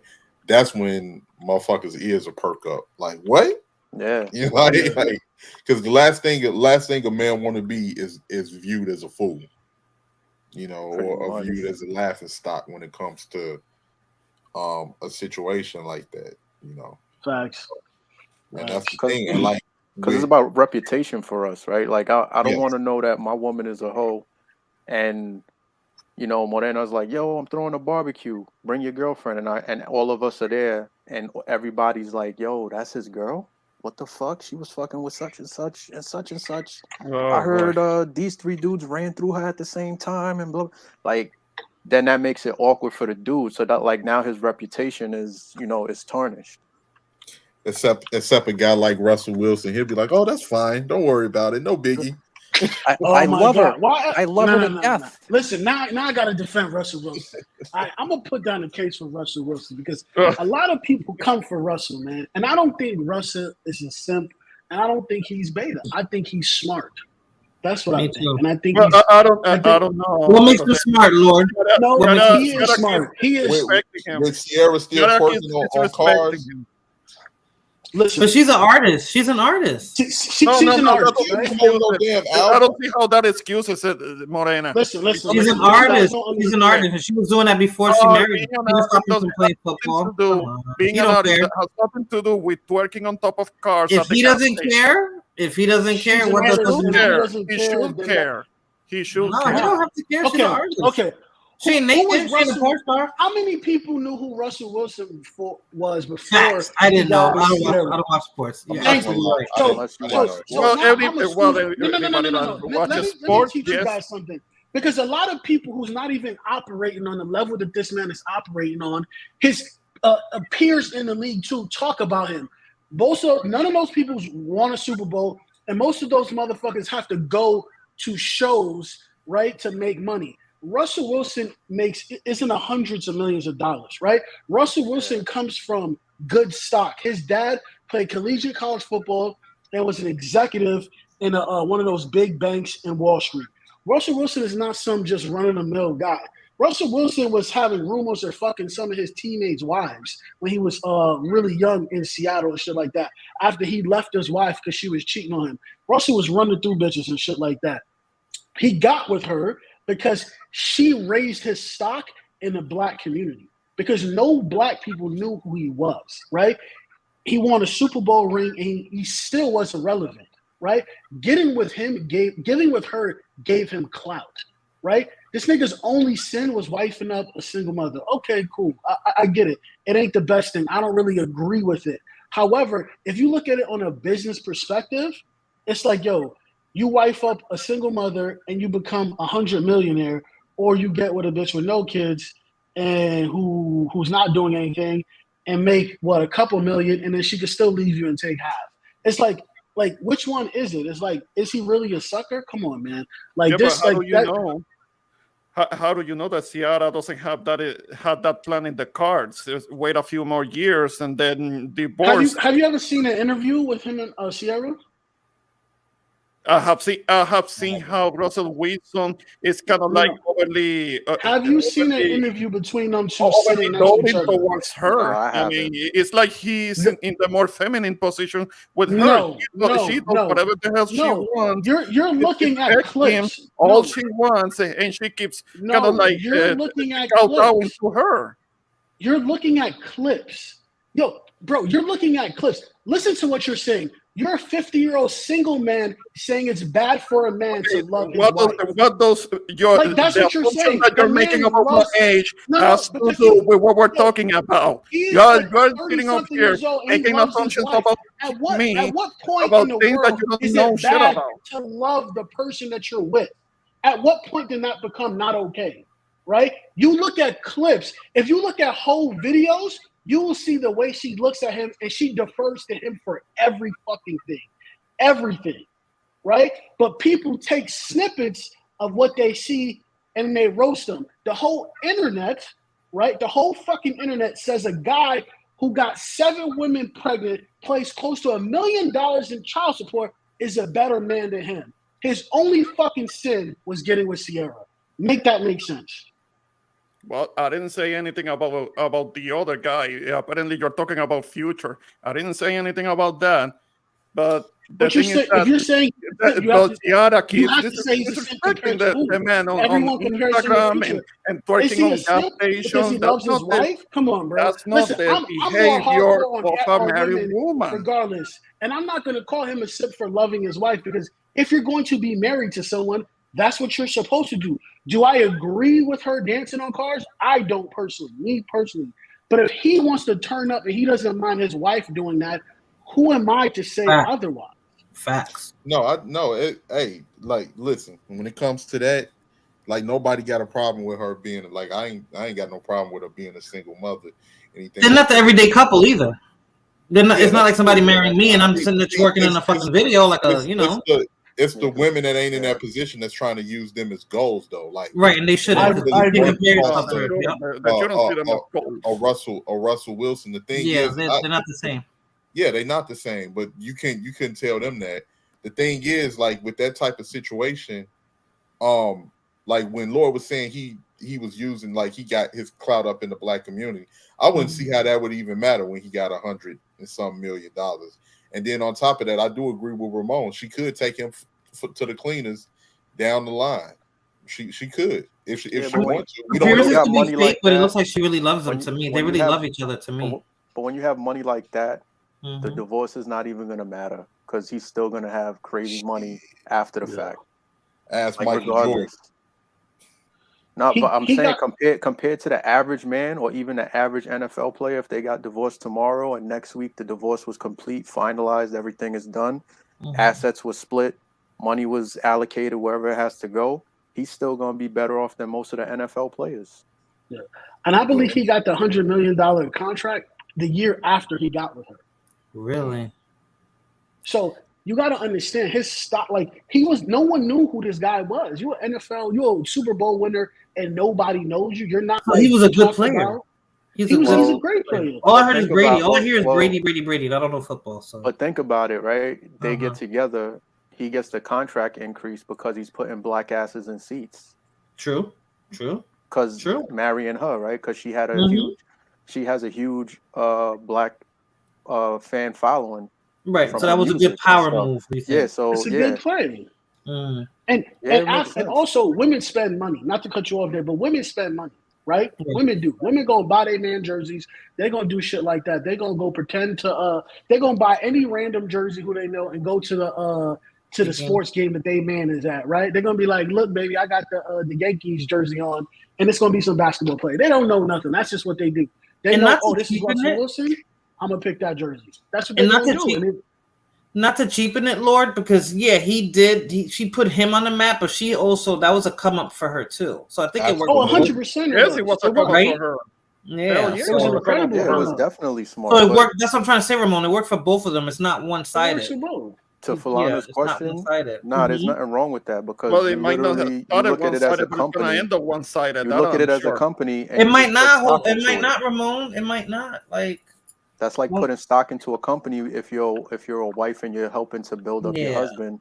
You know, because at the end of the day, he's gonna look back at that like, yo, she held me down, and that could stop him from doing stupid shit in the future. True. Yeah. I think Ramon, that way of thinking, and I'm not saying you specifically, but you set yourself up when that's in the forefront of your mind when it comes to a relationship. Like, just because she's doing that, because again, like, she's in a different tax bracket. She's an artist. He's a famous football player now, right? So their lives would be different than the regular person. Like the woman you marry now, hell no, you're not gonna want to see her twerking at the club that you take her to, like other men looking at her and trying to throw money at her because then she looks like a hoe. That's not her line of business. That's not her job. Like even what's his face that wifed up Cardi B. He knew I was looking at them today, like they got 2 kids and this bitch was a stripper. I mean, Offset ratchet. You know what I'm saying? Like, but they both from the hood and they both making a lot of money, right? And they got together and that was like a power move. But I know one thing. All I know is we gonna have a fucking problem when we get home if I find you twerking on. the woman that you're with, Rakim, should not have a problem with that problem with the woman you're with, because if you do have that problem, that's your fault. You got with a hoe. And that's why I'm gonna be addressing it. That's why I'm gonna be addressing. Yeah, I ain't gonna never be in that position, but right. All but I know is like to do something like that. If I was in that position, you getting straight checked soon as we get to the crib, because I ain't going. Oh, you so sweet. You're gonna wait till you get home to check her ass. Yeah, you don't do that in public. Because why are you gonna sit there and have an argument? There's some men that are ratchet like that, and they'll do it in public, and you know. I mean, yeah, they do, but that's not really that's not a real power move, right? The CEO of a company doesn't like when you do something wrong at work. Does unprofessional boss yells at you on the floor, right? The professional boss brings you into the office. Because it wouldn't. I can give 2 fucks. I'll just tell her straight up. Look, what that shit that you pulled out there. Now either you're gonna conduct yourself a certain way where we're gonna have respect in this relationship, and you can get the fuck on. You can get the fuck on. Which one? Make your decision right here, then and there. Because I'm not about to have you out there embarrassing me, having me look like a damn fool. You think you want to be out here twerking with Megan Thee Stallion and Carisha from City Girls and all these other. There were at that event. It was in Europe, in front of all of those white folks, and a white woman was about to join them, and the guy that was next to her immediately pulled her by the arm, like, no, you're not gonna. Oh yeah, I saw that video. Video. Like, no, you're not. No, you're not gonna be twerking with this host. Nope. Yeah, but that's just being too nice. I mean, to be honest, just fucking send her on her way right then and there. So where do you go to meet decent women then? Since this is what the and I'm talking for the younger guys. There's no such thing as decent women. No, it's definitely decent. I have to laugh. I'm like, okay. Y'all don't listen to Lord. Hey, I missed this Lord, so I'm just gonna let him rock. I'm not even gonna argue with him.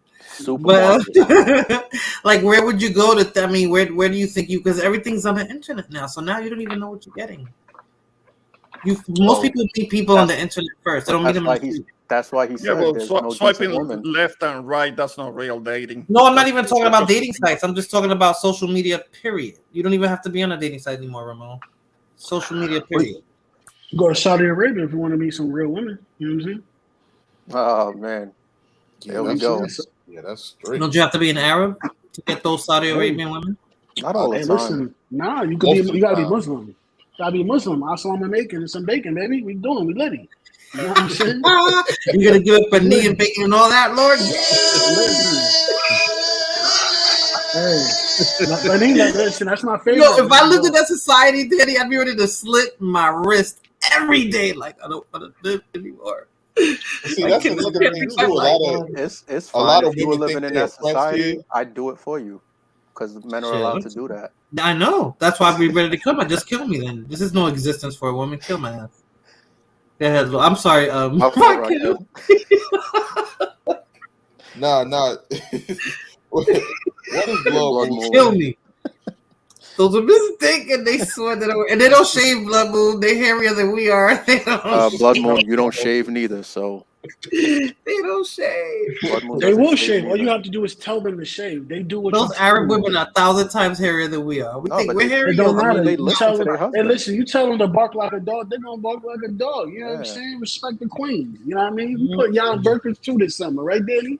Exactly. Ramon is right though. Them sheets weigh like 10 and pounds. you know what? You know what, Morena? You know what? If you're a good girl, I'll let you take the face part off the burqa. You can expose your face. So my nose and my lips too. Oh, joy! And I'll let you put on light red lipstick. Wow, they wear makeup too. They be looking beautiful, man. They gotta cover that shit up. Exactly. So play your position. I mean, but that's an ancient. I say ancient meaning that's a tradition that they've had for eons, right? So I wouldn't go over there to change anything. I'm just saying when you know what the outside world is, it's like they're really suffering because. How are they suffering? Because no. They choose to do that. They are suffering. Come on, you can't even divorce those men. If you're married to a man who's abusing you can't do shit about it. You can divorce them. Yes, you can. Yes, you can. They get divorced. They do. Yes, they do get divorced. They do. See, you don't even. It's more difficult to divorce. Do not, man. I've seen people do that. Come on, man. They can't take their kids. There's a whole bunch of crap that goes on. When you get a divorce, you have to go to the marriage counseling at the mosque first to try to fix the marriage. It is a process. Yeah, their process of counseling. Danny, you have come to on, do Danny. things to try to fix it first. And then if you can't fix it, the imam he grants you a divorce. This is how men stick together together despite everything. Y'all gonna try to justify to make it seem like hurt you more than divorce. Sure, it's okay. They go to counseling. Sure. Yes, you go to counseling. The counseling doesn't work all the time. That's why they have divorces. I got why won't you go to counseling before you go get a divorce? Like, why won't you do that? Like, why won't you do that? That makes no sense. They do that. We're talking about those Arab countries, Lord. That's what we're not talking about going to a marriage counselor here. Even some of the third world countries. It does matter, Danny. You know that. That's why you play that music.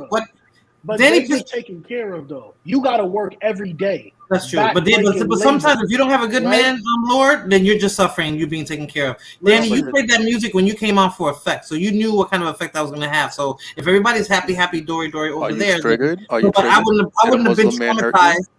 I wouldn't have been traumatized. Yeah, I was traumatized. I heard that. I was like, oh no. What Muslim man hurt you?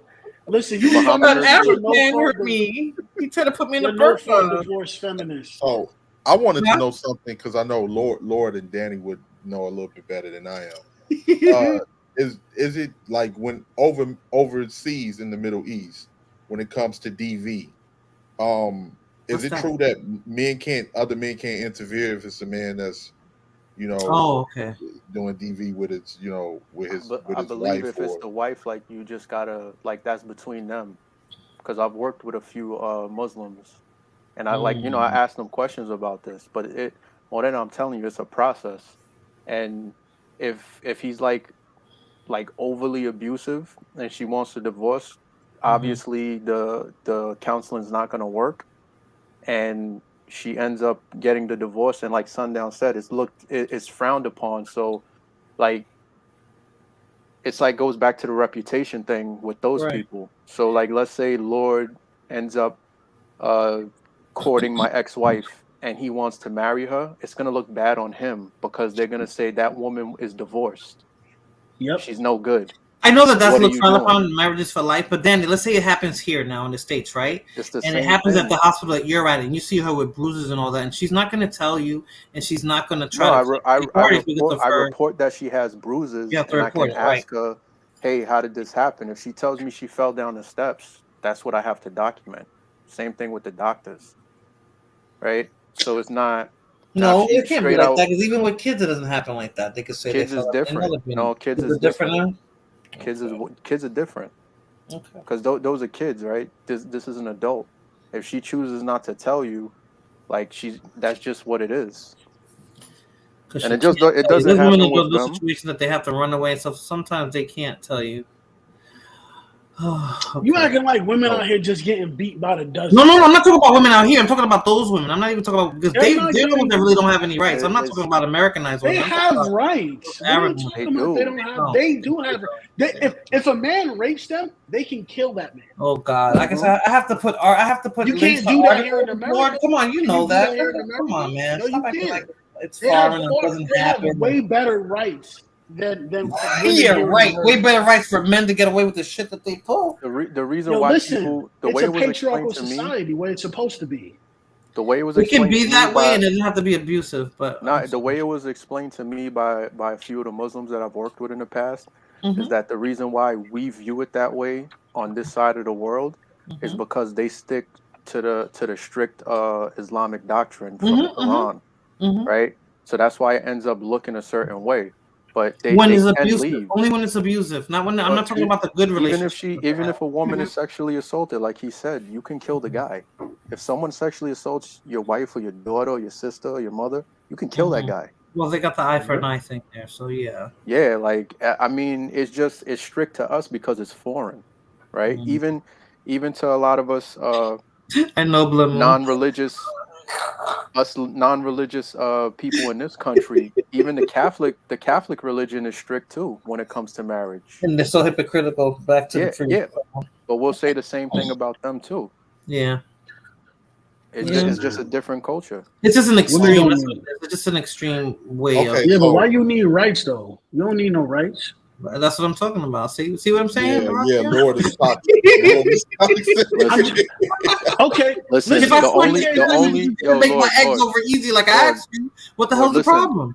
The only right she needs is the right she's gonna make down the hallway into the kitchen. So I got a question. I got a question for the toxic twins. So, and for all of the ladies in the chat, and of course Moreno on the panel. So now we're gonna answered it. Burn them all.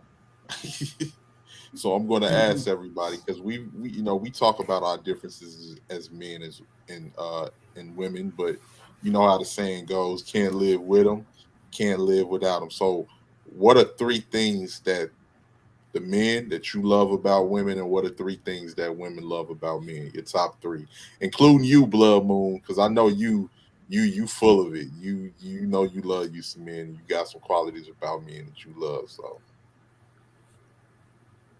Qualities I like about women, or the right women and the right men. Put it that way. I just come back to that's me. I gotta do some ass, thinking. titties, and vagina. What are we talking about? That's 3 qualities right there. But the sandwich making ability comes in. You got to factor that in too. That is true. Most of them can't make a good sandwich though. They be burning that shit. They whack. Nah, Fulana sandwiches are A1, man. Oh shit, she making you a cubana? Yeah, man. Oh shit. Top notch. So my boy Ramon and Jose. Facts, Tina. Okay, I'll let Ramon go, and then I'll. No, I mean, if you're talking about that same questions that you have for the guys, and when it comes to qualities, and I don't need too much. I'm a simple man, a simple taste, of course. She's gonna be somebody who reflects kind of like my taste in women. So when it comes to looks, it does matter to a degree. But somebody can be pretty and be stuck up and unbearable and entitled, and that's exactly what I wouldn't want. So somebody who kind of like takes pride in her appearance and takes care of herself decently. She doesn't have to be perfect, but I'm more concerned about somebody who is a source of peace. She can be my sanctuary, and she is cooperative. Notice that I'm not saying anything about submission, because I know that submitting is kind of like a dirty word these days. But somebody who is cooperative, and somebody that I can work with, somebody who actually is going to listen to what I have to say. Of course, I'm going to listen to what she says, but loyalty also. I'm not even talking about love. I mean, love is a human emotion that is kind of it's fickle and it can fade away. But loyalty, that has to do with character, and that I care about more. I care about more about a woman having a sense of loyalty. That's gonna last longer if it is an actual component of her character. So those are the things that I will be more inclined to look for. Well, I would say respect. That's like one thing. Someone who like for me, a chick who actually will respect the relationship. You know, I don't care about that love and that mushy shit. Like that's No, for the fucking I birds. don't. Yeah, I Like agree. we I can agree do that on the whole when thing. we're old and wearing Pampers. We can do all that holding hands nonsense. But someone who just has respect and just common decency towards, you know, their partner, Yeah, that would like be the ideal. But you know, that's very hard to get on both ends for men and women nowadays. and I definitely agree with both you, Danny and Ramon. Loyalty and respect is very two important traits. Like what Danny was just saying with respect, it shouldn't be certain things I should have to tell you in a relationship not to do. You should know not twerking on a damn On the on car. the hood of a Charger is not Definitely. Oh no, Yeah. Rakim, the ambulance. You seen them twerking on the ambulance when the no, guy no, I got ain't even shot? There's seen like a that. video of that. I ain't even seen. Someone got shot and they were just twerking on the ambulance while they were like loading him up. Oh damn, man, damn! Like Oh boy. I didn't That's even a know mess. that. But That's a mess. Hot mess. some of the That's qualities what's I up, love though. in women, I'll say my top three, of course, is respect. Definitely one of them. If she's nurturing, you know, if you can understand that I'm not trying to go into no back and forth arguments if I've been putting in fucking 60 hours, 70 hours at my job. You know, when I come back, we should be able to, you know, we go kick it, go do some things, you know, we converse, you know, if it's, you know, different things like that. If you looking to drum up an argument over some bullshit or something like that, that ain't gonna fly. Not with me. That's not gonna fly. Of course, just somebody that, you know, if she definitely a good quality cook. And you know, like and I will say what Lord was saying earlier, the basics. Like, of course, if she voluptuous, got curves, you know, and that waterfall down there, that's all that a man, you know, is really looking for. You know, but like let's get Moreno's perspective. Oh, I forgot. Jose. Well, first of all, there has to be respect. You know, respect regarding relationship. Someone that supported. The last thing I need, if I'm going out there and I'm dealing with all the stupidity of the world and stupidity of dealing with co-workers who trying to make life impossible and what have you, and then to come home and next thing you know it, um, she's arguing, nagging about this thing, that thing, and that thing. I mean, it's like if I want to be miserable, I could be miserable by myself. Um, also, it might seem a little crazy, but faithfulness. Yeah, definitely. Definitely. Uh it's gotten to the point now it's so fucking bad out here. I done heard guys say I just better not find out. I done heard Damn. dudes. I done heard dudes say I Like bet they understand that there is a possibility that that the cheating might happen, but they're like, I better not find out. If it happens, then she better cover it up very, very well, so I don't find out about it. Like, Why? Just leave. I don't understand that mindset. Yeah, Like, oh, for I better real. not find out. Oh, if I find out that you're cheating and just leave. well, Male or well, if you're not female, just married, leave. yeah, he should leave. But it's more Even if you're married, just leave. no. Okay, logically, yes, he should leave. But if he's married, you know that he's gonna stand to lose. He stands to lose more because even if she's cheating, she can still take his shit on the way out. But so what? Not if you I drown mean, her. yeah, you can drown her. We don't allow that in the Middle East. We do the stonings, the hangings, the oh man, beheadings, y'all the whippings. y'all definitely going down and screaming around the corner with that one. Right? Lord gonna mess around and be on the ID channel somewhere. Listen, man. Sometimes you just gotta do what you gotta do. I mean, you just go say, hey, honey, let's go take And a you a trip to the smart dude, Everglades. Lord. So you know they're gonna cover all your good qualities first in the beginning of the episode about how intelligent you are, how But you almost got away with it, but and you made one even mistake. even if you're married, just leave. So what? You're paying to get rid of a headache, right? Even if it costs you half of everything or it costs you everything, you're paying to leave. And if you're resourceful, you're an intelligent dude, and you have your shit together, you can rebuild within like a year or two. Just leave. Like your peace of your Or whether you're a male or a female, your peace of mind is like so important. Like, why fuck that up over somebody like that? That's like, that's why I don't understand that mindset of people like, oh, I better not find out. Just fucking leave. So many other people out there. Yeah, you know what I think it is, Danny? I just think it is like you're not gonna like you just like the dudes that I was speaking with when they said that, it's just like if I can't pinpoint if you cheating or not. Because a lot of the dudes that was telling me that they ain't going for it, you know, if she cheating. What they saying is that if you cheating and I find out that you cheating, it's gonna be held to pay behind that. Even that, Rakim, right? Like let's be real, man. You dealing with a broad for years and you're married, right? And this goes both ways. If you feel some type of way, you should be able to pick up her phone with no problem, and vice versa. If she feels some type of way, she should be able to pick up your phone. If you guys really fuck with each other, if I leave my wallet at home, I should be able to take Fulana's her bank card and go take money out with no problem. If she leaves her purse or wallet at the house, she should be able to grab my card no problem to grab whatever it is she needs. What? Like that I'm being real.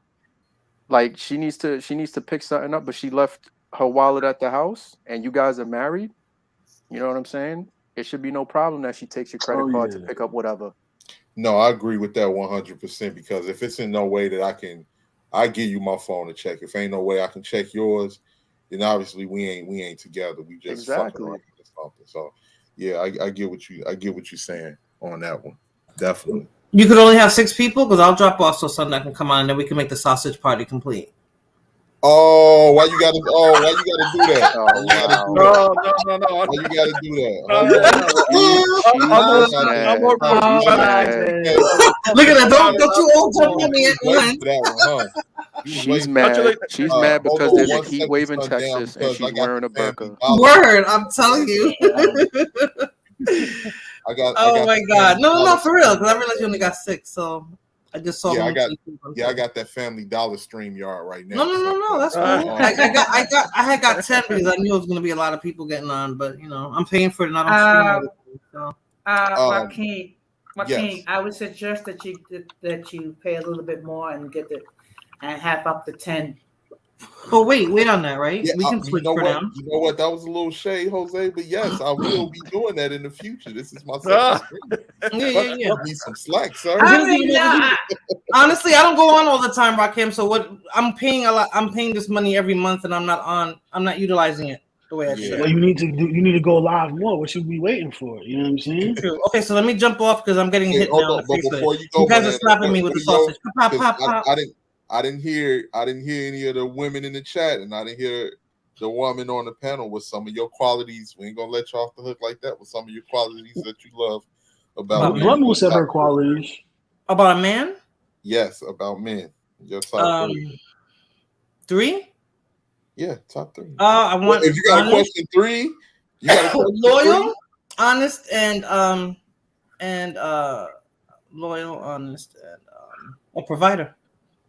Okay, gotcha. Okay. I was expecting you to come up with a list because you. I thought he said 3. I thought Rakim said give me 3. Yeah. Didn't you say that? 3 is good. It's usually that women go on and have this long list of requirements and Ramon, man, you was generalizing. No good. That's what I want. A lot of women are like okay, but let's keep it real. I mean, there are some women that want men to be 6 feet tall. Who heard? You know what I didn't say, Jose? I didn't say looks because I was going to ask him, do you mean looks? Because then I would have said 6 feet tall. But since we're not talking about looks, we're talking about qualities, though, right? Yeah. Like Bettina said, supposed to be quality specific to men and women. So right. So we're talking about qualities, not what I want him to look like. Like I would prefer a man who's 6 feet tall. You can say looks. You can say looks as well. But you said quality. So if we're talking about, I mean, people confuse that, right? Quality is not necessarily looks. Right. Because you can have a man that's not that good looking that has all those qualities, and then hey, well, he don't have to be 6 feet tall if he checks the other 3 boxes I just mentioned. Mm-hmm. You understand what I'm saying? Yeah. Like, you know. So you can be 5'2"? No, absolutely not. No, but I'm 5'7", so absolutely not. As I was saying, I mean, there's certain women that want a guy that's 6 feet tall, has a six-pack, and then have a 6-figure salary. And then on top of that, they want to vet that person like they're applying for a job with Secret Service. Yeah, there's some women like that. I'm not denying that. There's some men who want women to check certain boxes as well. Yeah. Listen, that no, it goes both ways. Women be getting pregnant by niggas fresh out of jail. Stop believing what these women say, bro. They just be talking. They just be that Pookie was looking good, and we knew he was backed up, and we was gonna get pregnant right away. Hey, ain't nothing wrong with that. Listen, I ain't here to judge y'all. You feel me? I'm not here to judge y'all on that. Don't hate on Pookie now because Pookie's getting all the ass. Don't be hating on who hate on. I don't hate on Pookie. I get the box. Like I ain't hating. They do their thing. I do my thing. You know what I mean? Trust me, I can act very Pookie-ish when I need to. I can play the game. I can tone down the intelligence real quick just to get that box and never call a woman again. He tones it down. Of course. I'm like, I ain't got no money, man. What y'all talking about, man? Play with me, girl. Like, yo, he's slanging. Like, yo, real talk, man. I just did a big old, you know. Like, damn, Lord, you from Atlanta now? Hey, listen, I can do voices, man. They want a dummy, I'll give them a dummy real quick. No. Okay, now why would you dumb yourself down, Lord? Why? For the box, right? Hey, for the box, if right? She let me hit the back of her throat. I don't need to be smart all the time. Listen, a lot of guys see how men compromise, Raquel? See? It's not even compromise. I just understand how women work. Like I'm not gonna talk to women about freaking quantum physics, or me watching anime if that's not what they're into. That shit is whack. It's lame, right? I want to listen. My objective is to smash. Her objective is whatever her objective is. I don't care. I just want to smash. You know what I can't get out of my mind from you, Lord? That you said that you deal with women and then you just stop calling them and call them back 6 months. Listen, man, you traumatized me with that statement. That is the move. I'm telling you. That's the worst thing you can do, especially if the girl is feeling you.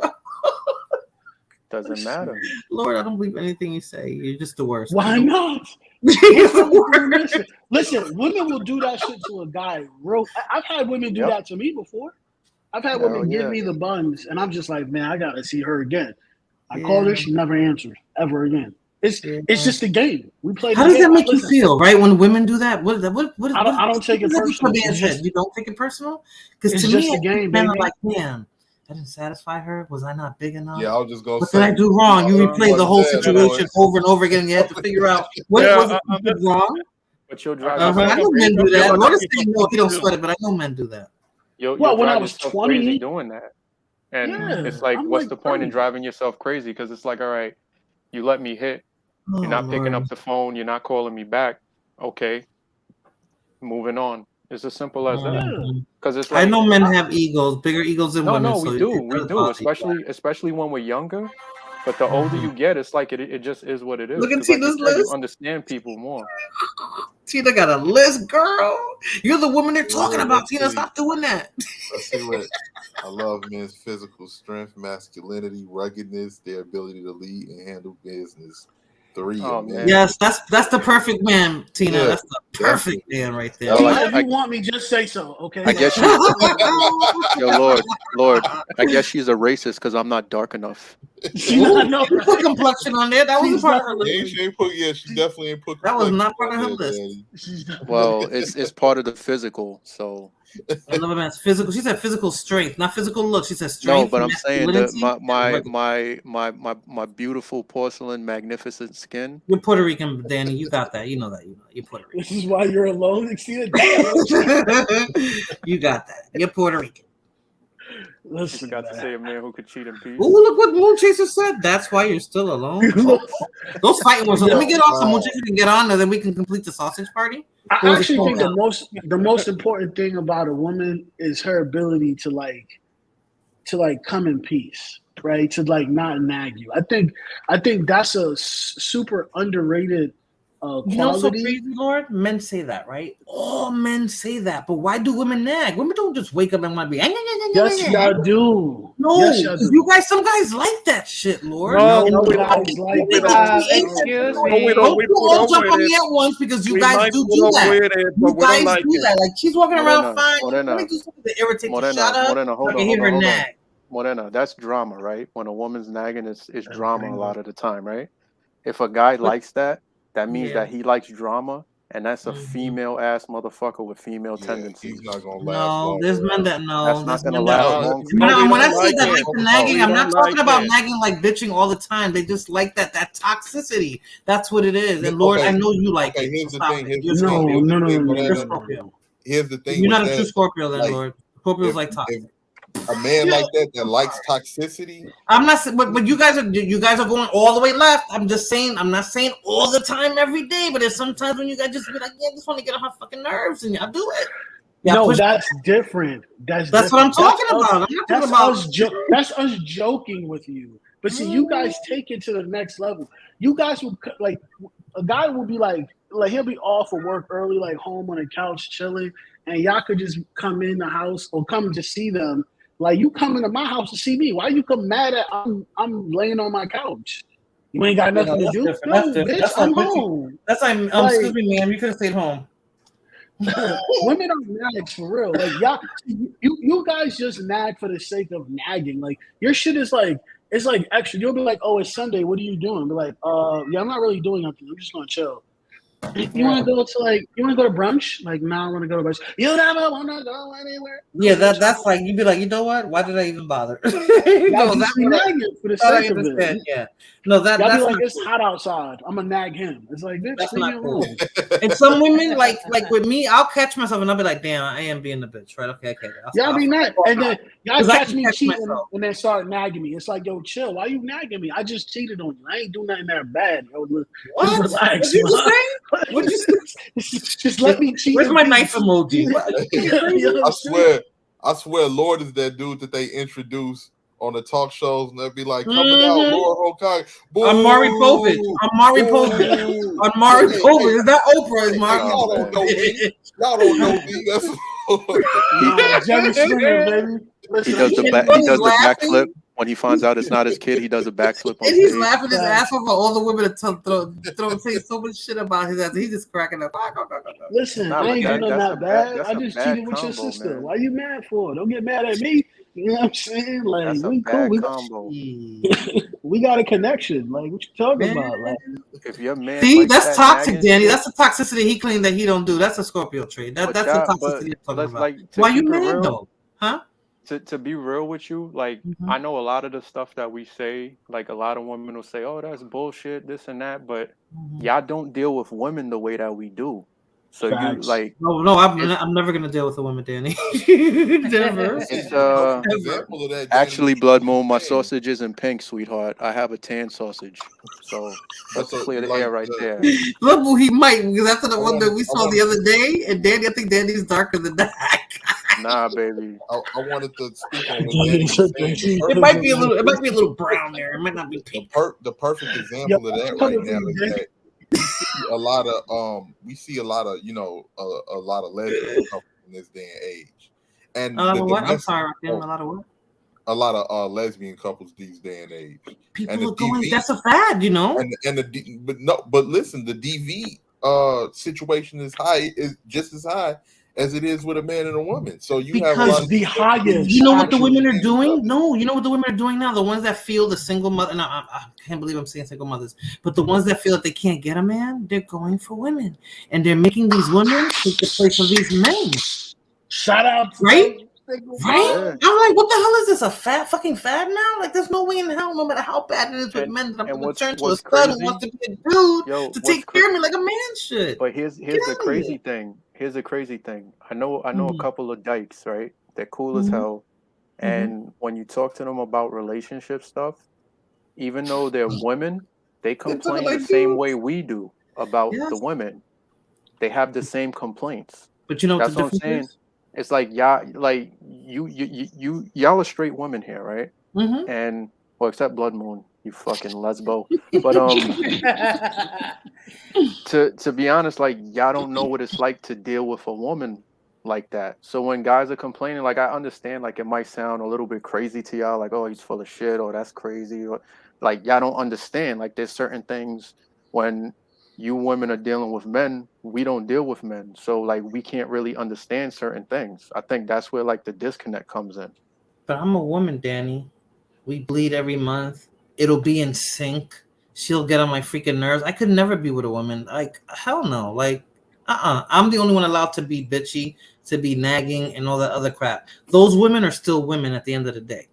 No matter how much they try to flatten the shit up and put something between their legs, they're always going to be women. But I'm saying it's even though they're women, they're dealing with feminine type women, and right? those feminine women are what is a mentally dyke? stronger than them. Those What is feminine a women dyke? are mentally stronger than them. You don't know think that they're for the a one fact. wearing the pants. You don't know that for a fact. I know that for a fact. I have You don't know witnessed that 3, for a and I know fact. 1 in my family for sure. Yeah, but Danny, three is not the whole lesbian population. Danny, right? the majority of these femmes who get with women so they can take care of them the way they feel men should, they're the ones pulling the strings. Now, I know I gotta kind of side with Moreno on this one, Danny. They're the ones pulling the strings.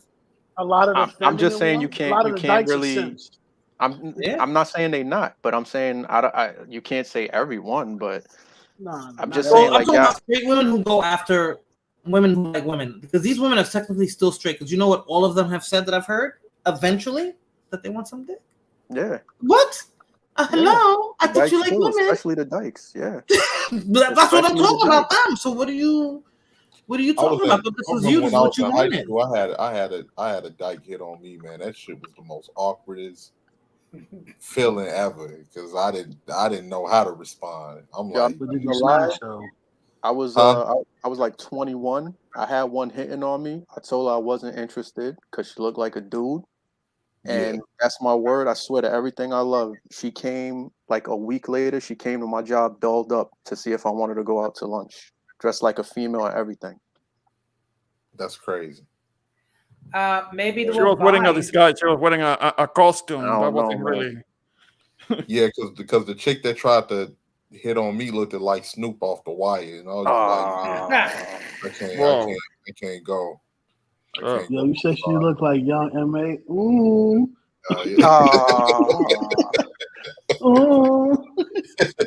I'm like, she was like aggressive with. I'm like, nah, sweetheart, I'm straight on that. He said I'm super straight. But young M.A. is pretty, right? No. What about the pretty girls like the Brat? She's pretty. Yeah, but not every. She's always been pretty, but everybody knows that she's always been. I didn't know. That's how I didn't even know Queen Latifah was. I didn't even know she was. Oh no, Queen Latifah was able to fake it for a long time, but eventually she outed herself in like one of her songs, and the lyrics of one of her songs talking about that she wanted a dude to tell her bitch to come and see her. I mean, so she outed herself before she outed herself because people had seen her. Because in the public eye, public, she was a straight woman. But you know, like people seen her in the Village, and you've never been to the Village in New York, but people seen her in the Village in New York with her girlfriend. And I remember this guy was like, "You didn't know that she got a girl?" And I was like, "What?" So I didn't know. I was in shock. The Brat too. She gotta let it slide, and let it show that she was into women. Oh, Sundown's backstage. Is Sundown still backstage? Sundown, are you still backstage so I can jump? No, actually, I'm gonna step out. No, me too. Yeah. I have to get up in a few hours. So I want to say, Rakim, my dude, thanks for having me on your panel. You need to do more of this. Shout out to the rest of the panel, you guys. You have a good one. Also, shout out to the stream, to the rest of the stream, the chat, I should say. And let's do this again, guys. Thanks, Rakim, for having me on your panel. Have a good night, Ramon. Shout out to my boy Ramon, the Introvert Boricua. And when you all get a chance, go check out Ramon's channel, the Introvert Boricua. We'll definitely be over there doing some lives as well. We'd be able to drop our links if you gave us wrenches, but since we ain't got no wrenches, we can't drop our links. All right, you guys one. Blood Moon. I always knew MC Light was gay, but I didn't know about the other ones because MC Light always seemed like a dude. MC Light is not gay. She was married for like 20 years. Oh, what? That don't mean nothing.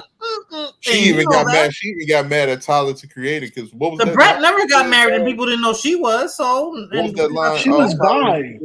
The Brat's bi. She used to date Allen Iverson. She's 100% G. No, she used to have a whole relationship with Allen Iverson. I think they put her. I think that was an image thing. I don't think she ever liked boys. They just put it like that. He was married. How the fuck was that an image? Yeah, she did. I don't know why you think Bruce Jenner was married too, and look at him. Bro. Come on, No, man. but Not a woman. I'm just not a saying, woman. like, it come on doesn't now. benefit Iris don't Allen mean that Iverson you to have a can't be. relationship. Listen to what you're saying, all right? Understand. you're a Rock woman, you Hudson don't- was married to women, and he had to fake it. Listen to what Okay. you're saying, right? Mhm. Listen, all right? You're a Mhm. woman, you don't understand logic. I get it, Ay, Dios right? mío. But it doesn't benefit Allen Iverson, who is married, to have a relationship with the brat. A single person would be better to do that with, not a married person. When Right? their publicist probably said a married man who happens to be a famous basketball player to detract them for the attention from you liking women, millions yeah, of that famous works. basketball. That works. The NBA is full of famous black basketball. Not at that time in Allen Iverson. No, everybody was Good an night, Allen good night, Iverson. Moon. Shout out to my boy Moon. Thanks for stopping through, man. Good night. Oh, he's Thanks leaving for good night, coming Moon through. Chaser. Yo, good night, Moon Actually, Chaser. well, actually, I'm gonna leave because us old people need our sleep. Oh, I'm right behind you. I'm old too. How old are you? Yo, No, Bloodman's but birthday was yesterday. You said that, right? Yeah, we did mention it on my stream earlier tonight. Happy birthday, Blood Moon. Yes. Ooh, Ruby's here. Bitcoin's How in old is rehab. Blood Get Moon? the F out of here. Oh So, man. What Bitcoin so I at, just Ruby? I'm gonna hop off. I have to say, Joaquin, thank you for allowing me on your platform. Shout out to the panel and shout out to everyone in the chat. So I'm just gonna say peace out. Thank you for coming through, my YouTube dad, Jose Negron. Thank you for stopping by and coming on my first live stream, and I appreciate you being here, and I definitely will be on your live streams in the future. Thank you once again. All right. Good night, guys. Good night, Jose. Now my prey is cornered. Hi, Morena. Oh, no, Morena's getting off.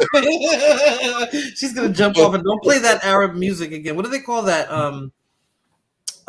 Danny, that because I hear they play it all day in the morning when called, it's sundown. It's called Get Your Chicken Line music.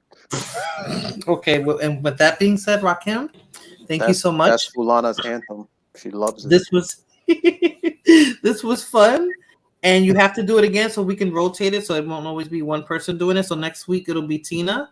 And then after Tina it'll be me. And then after me it'll be you. You already know Tina. No, stop, no. Hey, no, like no lie. I remember going into JJ's Fish and Chicken. That's a popular spot. And it was owned by Arabs here in Chicago. I'll be like, man, if y'all don't turn that damn music off. It's cool like, here, but in their country, I'm like, no, man, y'all gotta turn that off. It's depressing. It sounds like they're saying, every woman that comes here. No, that's not what they're saying. You want me to tell you what they're saying? You want me to tell you what they're saying? Okay, look, Morena, I'm gonna tell you what they're saying. Up to your neck and throw rocks at you. Throwing you to death. Morena, this is what they're saying. What they're saying is.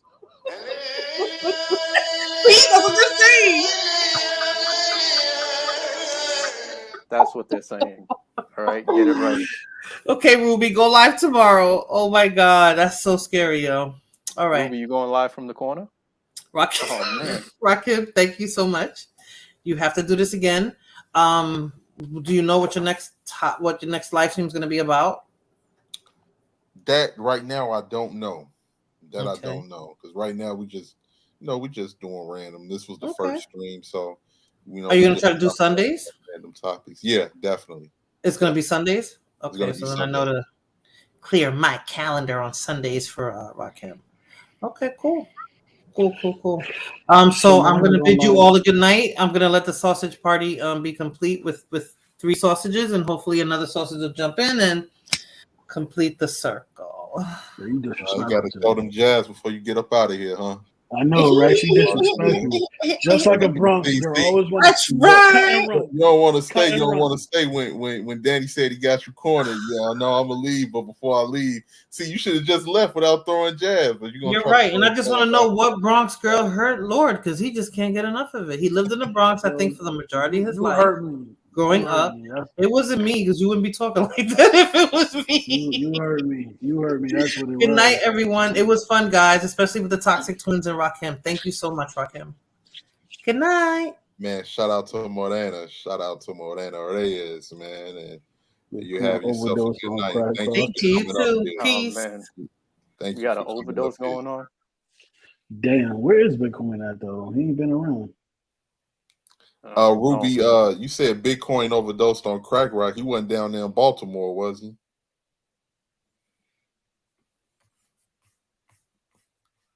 I ain't seen Bitcoin around in a while.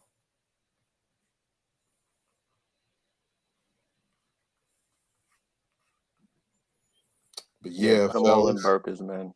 That's the way I see it. But so yeah, fellas, man. So what it's like, so with with the situations and everything that's going on right now, because I was speaking to them about gun control and everything. What's y'all take on that? How do y'all feel? Danny, you being a Brooklynite, no disrespect to your borough. I've never been to New York, but from what I hear, Brooklyn is the worst borough in New York City. That had the worst reputation. Yeah, I think that there's supposedly there's something going on with the Supreme Court where they might overturn the whole gun thing. That might be a good look for New York. And I know Mayor Adams is shitting his pants right now because he's saying that it's going to be like the Wild West if they do something. I didn't really read too much into it, but I'm hoping it is because, to be honest with you, man, like, cops are leaving New York City to work in the suburbs and other states because they're getting better offers. They're actually funded and they're backed. So it's like, I mean, either you let it become the Wild Wild West or you just let people keep getting shot and assaulted. That's what's up, though. But especially like with New York City at this particular time, it's a lot of Blacks and Latinos that live in the 5 boroughs of New York. But knowing how they get down when it comes to politics, they're going to make it where they're not going to have any choice if the Supreme Court overturns and you'll be able to conceal carry, but they're going to make it extremely difficult for minorities to be able to purchase firearms, and they're going to be taxing the shit out of people. It's easier if you're a business owner in the boroughs. Like if you own a business, then it's easier for you to get the concealed carry because a lot of them, they still carry money to the banks with the deposits and stuff. But what about the Supreme Court? Sorry to cut you off. What are they supposed to be doing with something about gun laws? Because I didn't read too much into it because I know Eric Adams was like panicking, basically saying it's going to be like the Wild Wild West if they do something with the Second Amendment and everybody could carry a gun. Oh, okay. Yeah. I don't know. It's funny because they also just did something that in the Supreme Court that was really fucked up. And basically, they made a decision stating that now convictions can't be overturned, even if you have new evidence that presents itself. So you can't pretty much claim you have faulty representation or faulty trial, right, to have your case be seen again with new evidence, which is just like gonna leave people in jail. Pretty much, it's gonna leave innocent people in jail, like loads of innocent people in jail. I don't know, man. It's crazy. This country's like collapsing. That's what's up, though. Like countries collapsing is a cool thing. You know what I'm saying? Yeah. Not this one. Why not this one? What's so special about America? Plenty of empires always collapse. It's just a natural cycle of life. Empires collapse because empires, they overspend, they use military power too aggressively, right? And they just adopt bad policies, right? And they push the wealth of the countries all the way to the upper 1%, and that's it. Yeah, you got a point. Like, for instance, with Spain, I always wonder how the hell did Spain go like lose all their wealth after all of this land that they conquered. I'm like, God, it's the same way. Same thing. It was like a lot of these retarded policies. So the empires of the old, their strategy was really weird, right? Their strategy was different from America's strategy, right? So the empires of the old, they would go of, and the old was more the feudal way, right? Kings and queens, monarchs, right?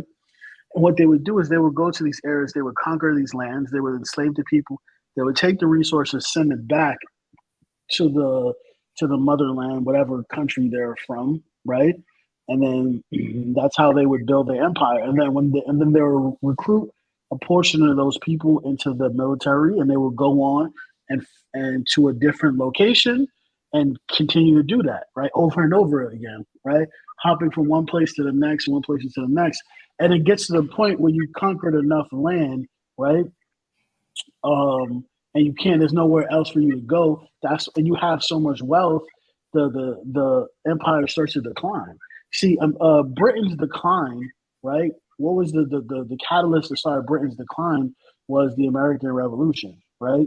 And then from there, Britain was still a powerhouse in the globe because a lot of people don't know the British.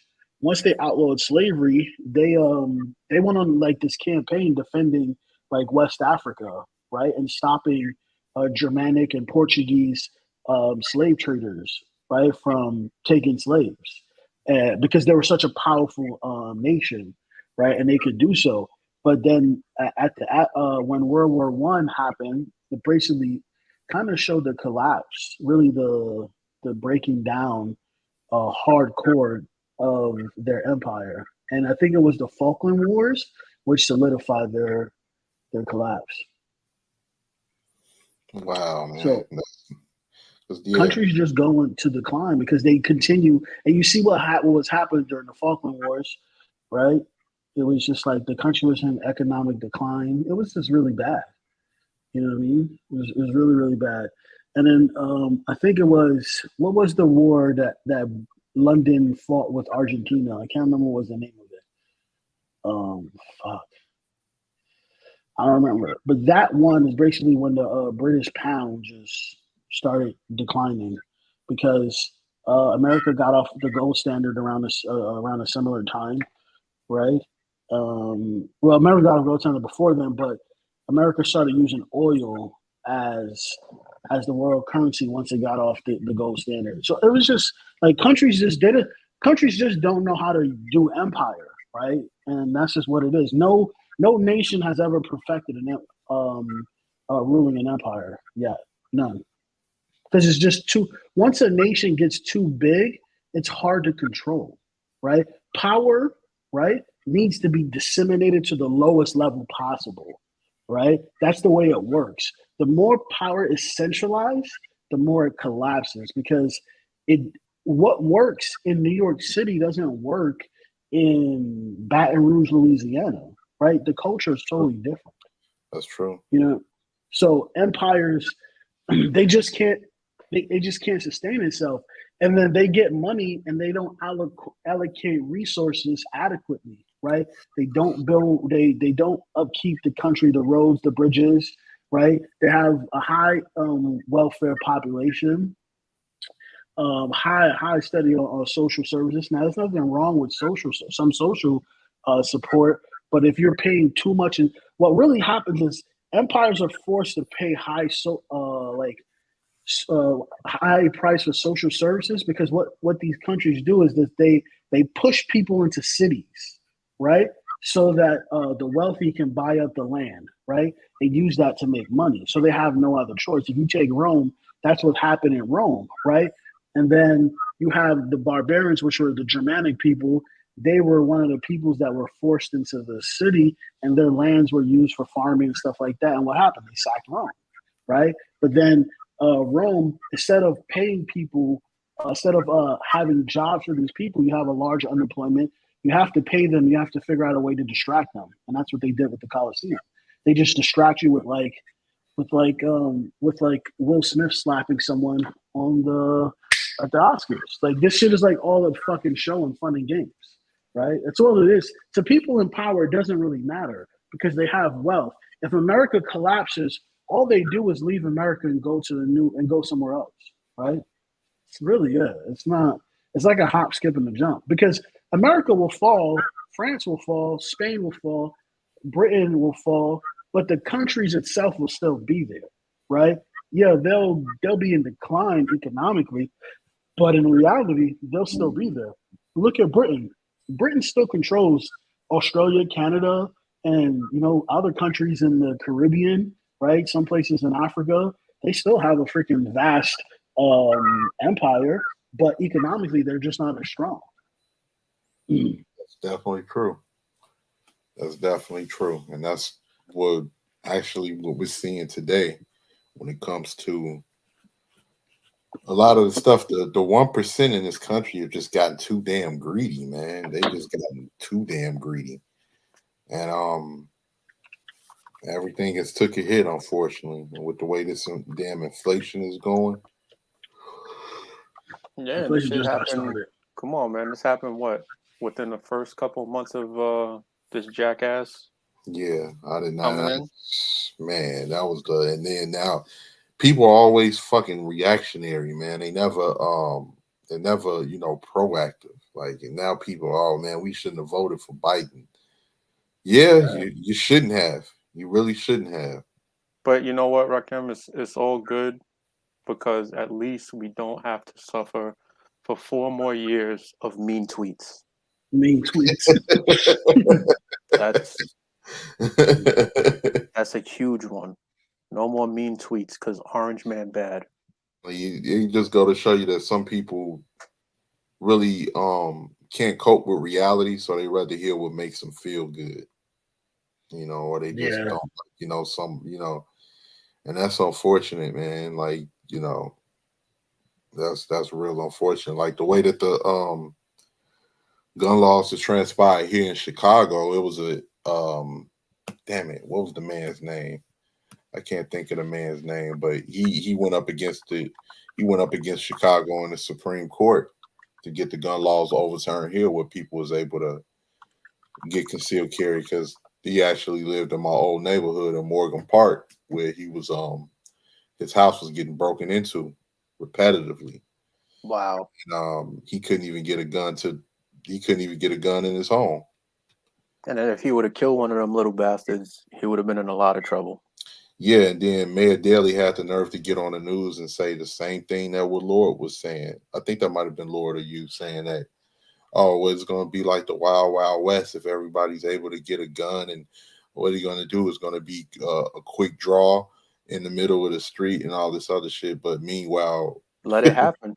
I say let it happen. You know why? Out here running around with Mac 11s, texts, and Glocks with extended clips, but we can't even get a fucking 38 in the house to. But the thing that's crazy is with police leaving all these blue cities and blue states, right? That's decreasing response time. There's an article out now because of the gas prices in certain areas, like certain municipalities, the cops are not going to answer every 911 call because they don't have the budget for fuel is done already, and the year's not even up. Right? So now they're not going to be answering certain calls, so shit can escalate from something small to something big. And if it starts off small, they're not going to respond. Number 2, you have to wait for the cops to come and intervene when that person decides it's your time to go because whatever transpired. You're better off defending yourself. Yeah, and the sad thing here, and the sad thing, like you said, with that, he ended up winning, where they had to, I think it was Roberts versus Chicago on the Supreme Court. I can't remember his name, or Johnson, but he ended up winning, where it was overturned, where he was able to conceal and carry in the city of Chicago. But even to this day, Chicago has no gun stores in the city. They're all out in the suburbs. So you have to go and get your firearms in the suburbs. Because that's where the money is. Yeah.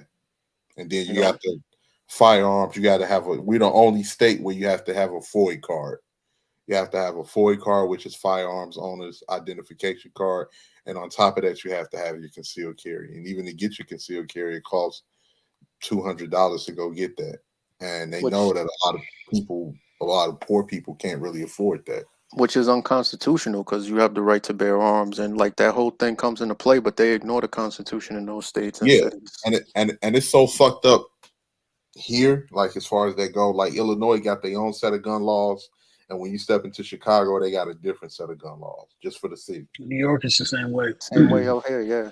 Okay. Yeah. So I'm on It's Long funny. Island. I could go buy an AR right now if I want, no problem. I could get an AR, I could get a shotgun, handgun, whatever I want. Not whatever, but like within limits. Right. Going to the boroughs, that shit is hard as hell. If I'm not mistaken, in all 5 boroughs, there's maybe like 3 shooting ranges, and the only people that go there are cops. Yeah. You can't even have a gun. Like if you fly into New York City with a firearm, you're getting you'll arrested. go to jail. You're You'll go to fucking jail. Which is not illegal to do too. That's the crazy part. In the state of New York, right? Yeah. But in New York City, they will arrest you, which is crazy because that shouldn't be legal. Right. Yep. I got a buddy of mine, man. He got into it. With some motherfuckers or whatever, and he was on the E-way. Got into a little road rage incident or whatever. Motherfucker come waving and extended out the van. He pulled over on the side and hopped out with an extended mag or whatever. My boy, he had a Glock 20 on him, aimed through the windshield. Like, motherfucker, don't try it. Don't try it. I'll clap your ass right here. Yeah, that's crazy, man. He seen that he was aiming at him through the windshield. He ain't want to go back and forth, so he hopped in the car and sped. He hopped in the van and sped back off. So my boy, he followed the proper procedures and everything, and called the police and everything. Let them know he was concealed carry. It was a perpetrator that just pulled a firearm on him. The police came, and once he told them the story, they asked to see his firearm. The police officer had the nerve to say, "Yeah, I'm going to have to confiscate your firearm because you got more than 10 rounds in the chamber. This is 10 rounds in the magazine. It's a 15-round mag." And then he was like, "See, man, this motherfucker just hopped out on me with a 33-round mag, and you got the nerve to say you're going to take my motherfucking magazine? You take my gun?" You like, that's some bullshit. But he said after speaking with him for a little bit, the officer cut him a break and said, "All right, man, I'm not going to put that in a report. You just go ahead, take your firearm back, but take it to the house, get yourself some 10-round mags. Don't come back in the city of Chicago with, a 15-round mag." That ain't changed the way you can carry 15 rounds, but that was a couple years ago. So yeah, that's ridiculous, man. Fuck all that shit. They doing too much. Yeah, and he was like, "Damn, man, I'm glad he ain't checked my trunk or nothing because he had a AK pistol. You like, if he would have checked my trunk, I would have went straight to fuck the jail." I was like, "Nah, you shouldn't even been carrying that in the city, bro. They see that shit, you going to jail. Anything AK pistols, AR pistols, AR, like all of that shit is deemed scary." And I'm because it's all by design. They don't want anybody protecting themselves. Right. It don't matter what color you are. They don't want no white people protecting themselves. They don't want blacks doing it. Latinos, they don't want nobody protecting themselves. They want everybody to rely on the government.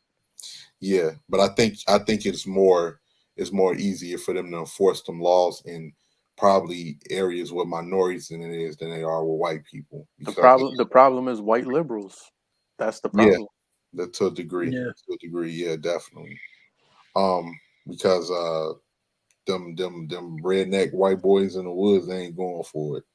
Yeah, because the main problem is the white liberals. Then it's the black liberals and the Latino liberals and the Asian. Like everybody else, just follow those type of liberals. The colored liberals are they're number 2 on the list. Yeah, they buy into the bullshit. Because I was like, just like seriously. A lot of people that grow up in the inner city, I had voted Democrat when I was younger because I didn't know any better.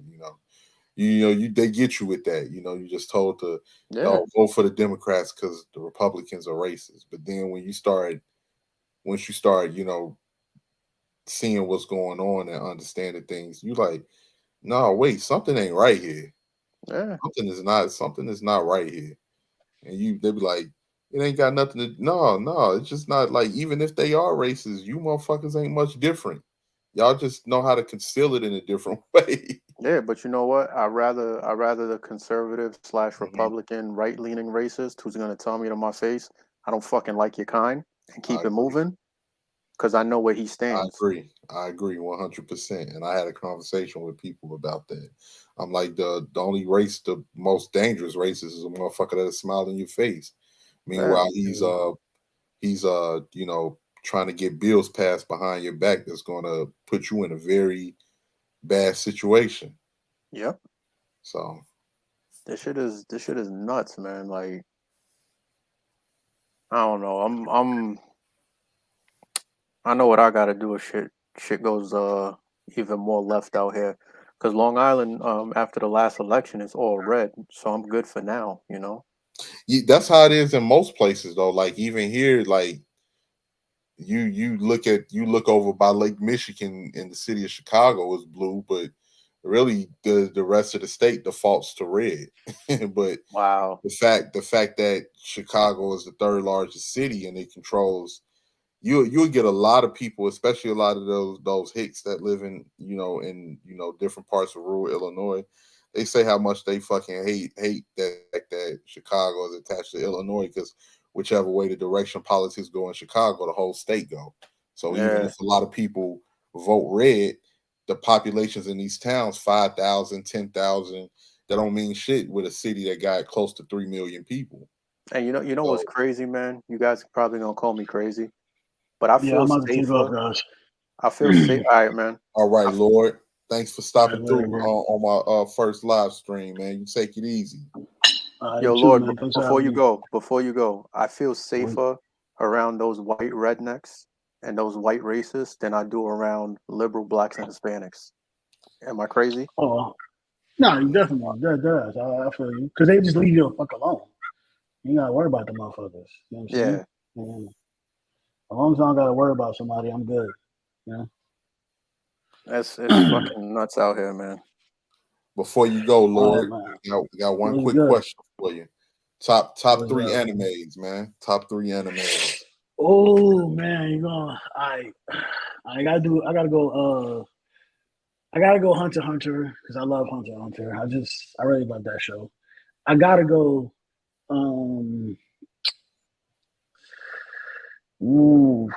I gotta go Shippuden, Naruto, right? Mm-hmm. And then these are the animes I've watched the most, right? I've rewatched them so many times. And then the OG, the number one OG for me clearly is Full Metal Alchemist Brotherhood. Full Metal Alchemist Brotherhood. I literally will watch that shit to fall asleep. That's how much I love that shit. Yeah. You know what I mean? I tell you what, shout out to you, Fulana. Thank you for stopping through. Definitely. And we'll definitely be getting into other topics on the stream. This was just a play around stream, my first live stream and everything. And thank you for coming through. I really appreciate it. You go ahead and get yourself some rest. I'm about to get ready to end it in a few minutes myself. But I will say, Lord, the anime that put me on as a kid, what was the name of that damn anime, man? I can't remember. I think I saw it on HBO one day. It was Samurai something. Oh. It was called Samurai something. I can't think of the name. It was like this dude. He was a samurai. He was passing through an area, and he just like Afro Samurai. Nah. It was he ended up getting into it with Samurai X was a good one, crazy boy. Samurai X was a real good one. Nah, man, it came out like in '93. I can't think of the name of it, but he ended up having to fight some dude that was made of rocks or some shit. And damn it, what the hell is the name of that damn and there was this chick in there that was like she was like made of poison or some shit. Ninja Scroll, I'm looking them up Ninja now. Scroll, yeah. Ninja Scroll. That was the one. That was the one. As a shorty, man, I was like, damn, this shit lit. Nah, for me was Fist of the North Star. And Fist of the North Star was a good one. That was like the first anime I think I ever watched, and then like Dragon Ball Z. Yeah, Dragon. You know what? We low key, like we was watching anime before we knew what it was. Exactly. Yeah. We didn't know. Shout out to Sundown, man. Yo. Thanks for coming. Finally, Yo, you took longer than Jay Electronica to. I did, man. I did, man. Oh Lord, then bounced out of here. But yeah, like shout out to Lord once again for stopping through. Yeah, definitely, man. I took a long ass time, man. Yeah, you talking about Ninja Scroll? Yeah, I still had that movie. That was my shit, man. I was I gotta watch that now. No, but you know what? I'm gonna tell you what really, like, I was trying to find that for the longest as a kid. Do anybody remember the motherfucking the Street Fighter 2 animated movie? Yeah. I saw that too. Shit, at 10 years old, I was like, yo, I kept telling my motherfucking stepfather, I'm like, yeah, when you go to Blockbuster, get me the Street Fighter 2 animated movie. This motherfucker kept coming back with fucking Street Fighter, and it was like a kung fu movie. I'm like, this ain't fucking. I said Street Fighter 2 animated movie, not the Street Fighter. The fuck is this? Yeah, that's talking about. Yeah, man, but that was the one. Yeah, but we was watching, like, I never knew. I didn't even think about it, but motherfucking Ronin Warriors was an anime. If you watched that as a fucking kid, Ronin Warriors was an anime. Ninja Scrolls on Hulu, it says. Oh yeah, that was my shit. That was definitely my movie when I was a kid. So yeah, man, like it's that, of course, you know, DBZ was definitely the shit. The whole Toonami lineup, Gundam Wing, all of that. Gundam was fire too. Yeah, Gundam was fire. What was another one? Akira. I never watched that one. That was a good one. All of that. Those was dope back in the day. I would say one of my favorite animes that I watched probably was Death Note. Oh, Death Note was fire. Yeah, Death Note was cold as hell. Did you watch the movie on Netflix? Nah, they made a live action movie. I didn't even give it a chance, man. I'm like, this shit look goofy as hell. It was okay. It's nothing compared to the original, but it's definitely okay. But like what Crazy Boy said, Samurai X was the shit. That was the shit, man. The Batosai the Manslayer. Yeah, that was dope. The only thing I hate about Dragon Ball Z is every time they was about to fight, stay tuned for scenes from the next Dragon Ball Z. I know they had so many damn flashbacks. What happened on different planets and all types of shit, man. Then it's like you finally get to the next episode, and then the next episode they're doing the fighting stance, then they're charging up the ki. Yeah, and it's like, it's going down, it's going down. Stay tuned for scenes from the next Dragon Ball Z. I remember as a shorty, my mother was watching one episode with me. She was like, go get me that Minute Maid lemonade out the refrigerator. I was like, come on, Mom. She was like, hurry up before it come back on. Oh my gosh, shit. But like I say the best saga had to be the Saiyan saga. Yeah, definitely. I like the Super one too. Like that one was crazy. I haven't watched because I haven't had time, but I think that's on Hulu too, if I'm not mistaken. Oh, word? Yeah. Yeah, I got my niece. She watches it sometimes. She likes it, but she's not like super into it. Yeah, I tried to damn near force my nephew to watch the old school X-Men series. He was like, no, I don't want to watch this. I want to watch this. I'm like, boy, this X-Men, you gonna sit your behind down and watch this. Too ahead of the first one. The first X-Men, not the X-Men Evolution. No, the Yeah. That's too adult for him, man. That was the illest one. I used to want to be Wolverine. So bad, Wolverine or like Cable. Oh man, with the big ass gun. I wanted Gambit was my favorite dude. I wanted. They all were dope, man. But when you look, like, if you go back and like rewatch the series, Magneto was the truth. Yeah, Magneto definitely was, man. Magneto was because he's when you look at him from a child standpoint, they kind of made him out to be the bad guy. But when you go back as an adult and you watch him, he was like the Malcolm X. Yeah, he was about his business. Because and, I just what's his name was like MLK, more peaceful. Yeah, because we was too young to understand the dynamics at that time. Yeah, I just looked at him like he was the bad guy. Morena, I thought you was asleep, girl. You gonna have your wrench come as soon as I learn how to work this. Yeah, I remember when I was a kid, I was like maybe 12, 11 years old. I caught the original, not a copy. I caught an original first X-Men comic, and my little cousin ripped that shit up after I bought it. I had X-Men. Oh man, you had to hit it with the Mike Tyson. It was like a little cousin, so you can't really do that. Yeah. I would have got the shit beat out of me, but I was so mad, man. Let me see what that runs for now, because I'm gonna have to give him a call tomorrow. Yeah, remember when you tore up that X-Men #1, motherfucker? Oh yeah, that's my favorite cartoon. I would say is X-Men. Yeah, that was one of my favorites too. And even today, if you watch it, it still holds up. Yeah, you gotta be older to be, because like as a kid, you're just looking at the the flash and the fight scenes, but when you're older and you go back and look at it, you can understand what it was about. Because all it was basically civil rights in the cartoon. Civil rights in the cartoon, yeah. A lot of those people when they was putting that in different cartoons and everything, they knew exactly what they was doing.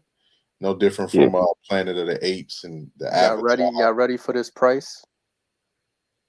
In mint condition, I'm seeing one for $8,569 on eBay. Damn, yeah. And then another one going for $6,000. But this one says X-Men 1.5. That's crazy, Danny, because you can be like, hey, you owe me for that, right? Yeah, I'm a screenshot it on my phone later, and I'm gonna send it to him. You're gonna be like, come on, man, I was a fucking kid, man. I didn't know what I was doing. Like, nah, I ain't trying to hit none of that. I'm gonna hit him with the Riley from the Boondocks. You gonna pay what you owe. Facts. And he was shooting Santa with the fucking airsoft guns. Oh yeah, that was my shit, man. The Boondocks was definitely my shit. Oh man, there's one selling for $10,000. Oh damn, I'm hurting. But you know what's crazy? It's certain, like, they're not going for that much, but it's certain Super Nintendo games you can't get that's going for like a lot of money these days. I remember as a shorty, I had Maximum Carnage. I think you need the box though. That's the thing with like the video games. If you have like the original box in good condition, and it works, you can make good money off that shit. Yeah, because I had Maximum Carnage as a kid. That was the Spider-Man game. I don't know if y'all remember that one. It was like an all red cartridge. Oh yeah, I remember that. And I had that one, and I saw online that motherfucker was like over $150 or something like that when I saw it. I had the original PS2 version of Marvel vs. Capcom 2. That was for $250. How much? $250.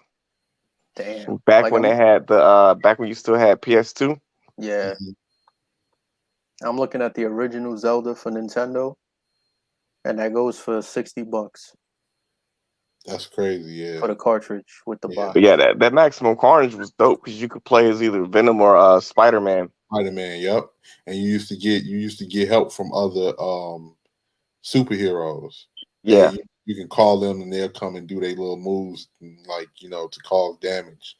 Because I can remember getting to the end of that game, man. Carnage was kicking my motherfucking ass, man. Yeah. It had the Human Torch. What about had the Human Torch? You can call him to. Because by the time Carnage was bringing the smoke, by the time he came, you was about to be using every fucking superhero you had. You was gonna be tagging out between Venom and Spider-Man because he was whooping ass and taking names. He ain't coming. Yeah, yo, you remember the Batman, the first video game on Nintendo? Yeah. No, I don't remember that one. You don't remember that one? I didn't get it. I didn't come into the game until Super Nintendo. He was all blocky and small. It was based off of the first Batman movie with Michael Keaton. Yeah. Oh, okay. The one where Jack Nicholson was joking. Yep. Okay. Yo, Sundown, the sealed Maximum Carnage for Super Nintendo, $1,500 on eBay. That's crazy. Yeah, because the car didn't the cartridge have like the Carnage design to it. Yeah, it was like it was all red. It was all red, and it had Carnage on it. Yeah. Yeah, I had that game. I had Genesis is $3,300, and if you have that's unopened. For the open box, it's $83.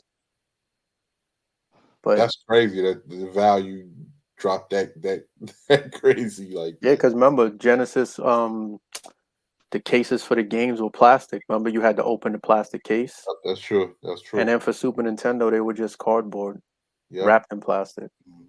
But that's crazy. I still got Streets of Rage in the Streets of Rage 2 in a plastic case on Genesis. Which one? Yeah. Okay. You know what my favorite level was when you go into the bar? Yeah, you had to fight them hookers. Yeah, you had to fight the hookers, but just the music in the background. Oh yeah, definitely. And then them motherfuckers that hit you with that whip, man, hit you with that electric whip. Yo, what system you got that for? Sega Genesis. It only came on Sega Genesis. Okay, because I'm looking at eBay right now, and if you have it brand new, it's $7,999. Yeah, mine's ain't brand new. Mine's I was playing mine back in like 2010. Yeah, it ain't brand new. But yeah, that was the game. That was that motherfucking game, man. Then after you whooped the hoes, then you saw the bartender. He stepped outside that he had smoke with you. Yeah, the bartender. He see you fighting. He walked to the back. Yeah, motherfucker had on a wife Peter, some dress. Yeah. Stacey Adams. When you first walk in the bar, he's behind the bar, and he'll see you. He'll like rush off the screen. Then he'll be in the back waiting for you. Yep. After you the hoes, he like, oh, you think you about to get off after you done whoop my broads, man? All right. Nah, Final Fight was fire. You remember Final Fight? I remember Final Fight. You know they had Ultimate Warrior on there, right? The guy that looked like Ultimate Warrior on Streets of Rage. Nah, I didn't know that. Yeah, he was one of the pick you up and throw you. Yeah, he was one of the bosses. He'd pick you up and toss the shit out you. Yeah. I used to be giving motherfuckers that pole action too. Like anybody run up was getting that pole. anybody run up was getting that pole. It's funny how you would be walking down there, you just got thugs hanging by the arcade, like, all right, let's go. We're about to get down on your ass, boy. Like I was swinging that pole so hard, I was hitting motherfuckers that was on the team. They were like, damn, G, watch it with that motherfucking pole. Yo, you remember a game called Pit Fighter? Oh yeah. Where you pick up the glass bottle and you would stab him. You would break the bottle over his head and you would like stab him in the stomach to get the energy down low. You had the guy at the end. He had the mask on, like the boss. Yeah. The white mask. He used to you could fight with the pool stick and everything. Yep. Beat the shit out of him with the stick. You had like the little power up rock. Mm-hmm. I know y'all remember this because this was towards the late 90s when they still had arcades. I remember when Bloody Roar was the shit. Y'all remember Bloody Roar? Yeah. Yeah, I remember Bloody Roar. Yeah, that was good. That was the first that you was playing that had like all of them crazy hit combos and all of that. Besides that, boy, you guys remember what it was before Marvel vs. Capcom? What was the game that set it off, right? It was X-Men versus Street Fighter. X-Men versus Street Fighter. The War of the Gems shit. No, that was the X-Men before that one. They had Apocalypse at the end. Mm-hmm. Yeah. The War of the Gems was Thanos was the boss. Because it was the Infinity Stone shit. Yeah. Yeah, we had some good games coming up, man. Yeah, definitely, man. We had a lot of, and that goes back into the conversation what we was having earlier about masculinity and the whole alphabet community thing, because we had things that we can, take race out of the situation. We had shit that we can look up to that was like masculinity. We had John Claude Van Damme movies, as cheesy as they was, Steven Seagal movies, Yeah. the Terminator. We had Arnold Schwarzenegger. Then you go back and you watch the cartoons that we had, like the games that we had. It was like everything geared you towards being a young man, and it wasn't nothing wrong with that. The girls had what they did and the boys had what they did. Now things are on a confused level. Like, I know, like, you was gonna go over there and play football with the boys. You wasn't about to be double dutching with these girls over here. Nope. Otherwise you was gonna get bullied and punked for the rest of the school. The only way I went over to the girls that was jumping rope was to tell them that them jumping rope was corny. Come watch us play football. Like, that's just whack. Come watch us play football. Yeah, Made man. me show off, Yeah, definitely. I remember, boy, we slap box in the street showing off for the girls. The only time like games boys and girls played is if they play, hide and Mr. Freeze. A lot of people call it hide and seek. We called it Mr. Freeze when we was growing up. You motherfucker will freeze you 3 blocks away in the alley. Like, somebody come and fucking unfreeze me, man. I've been standing here in this damn alley for the last 20 minutes. Yeah. But yeah, like, and it's just crazy today how much things have changed. Technology has played a good part in a lot of things, but it's also hindered in some ways because people are less interactive and a lot of people's social skills are diminishing. So, shit, they don't even have any. Yeah, man. Yeah, definitely. Everything is done online, and I like being online and everything, but for the boys, I'm like, this ain't gonna cut it, man. Being a motherfucking incel or some shit. Yeah, it's definitely not the move. Nah, definitely not. Definitely not. Like, I don't know. I really don't know what to say with a lot of these guys when we see them on here and they, be so into their feelings and everything. But I'm gonna get ready to end this stream. Right, you can hang in the back if you want to, Danny. I'm just Nah, I gotta get some sleep. I gotta be up in a few hours. Okay, definitely. Yeah. Because I called off for tomorrow. So, but thanks for stopping through, man. Really appreciate it, Danny. All right, man. I'm gonna definitely be having more streams in the future about various different topics. And you always welcome to come onto the platform, bro. All right, cool, man. Have a good one. You too. All right, later. All right. Okay, guys, getting ready to end it. Sundown, man. You can join me in the backstage if you want. It's been a great stream. I know everybody's gone and everything, and I really appreciate people coming through to show you boys some love on my first live stream and everything. We was all over the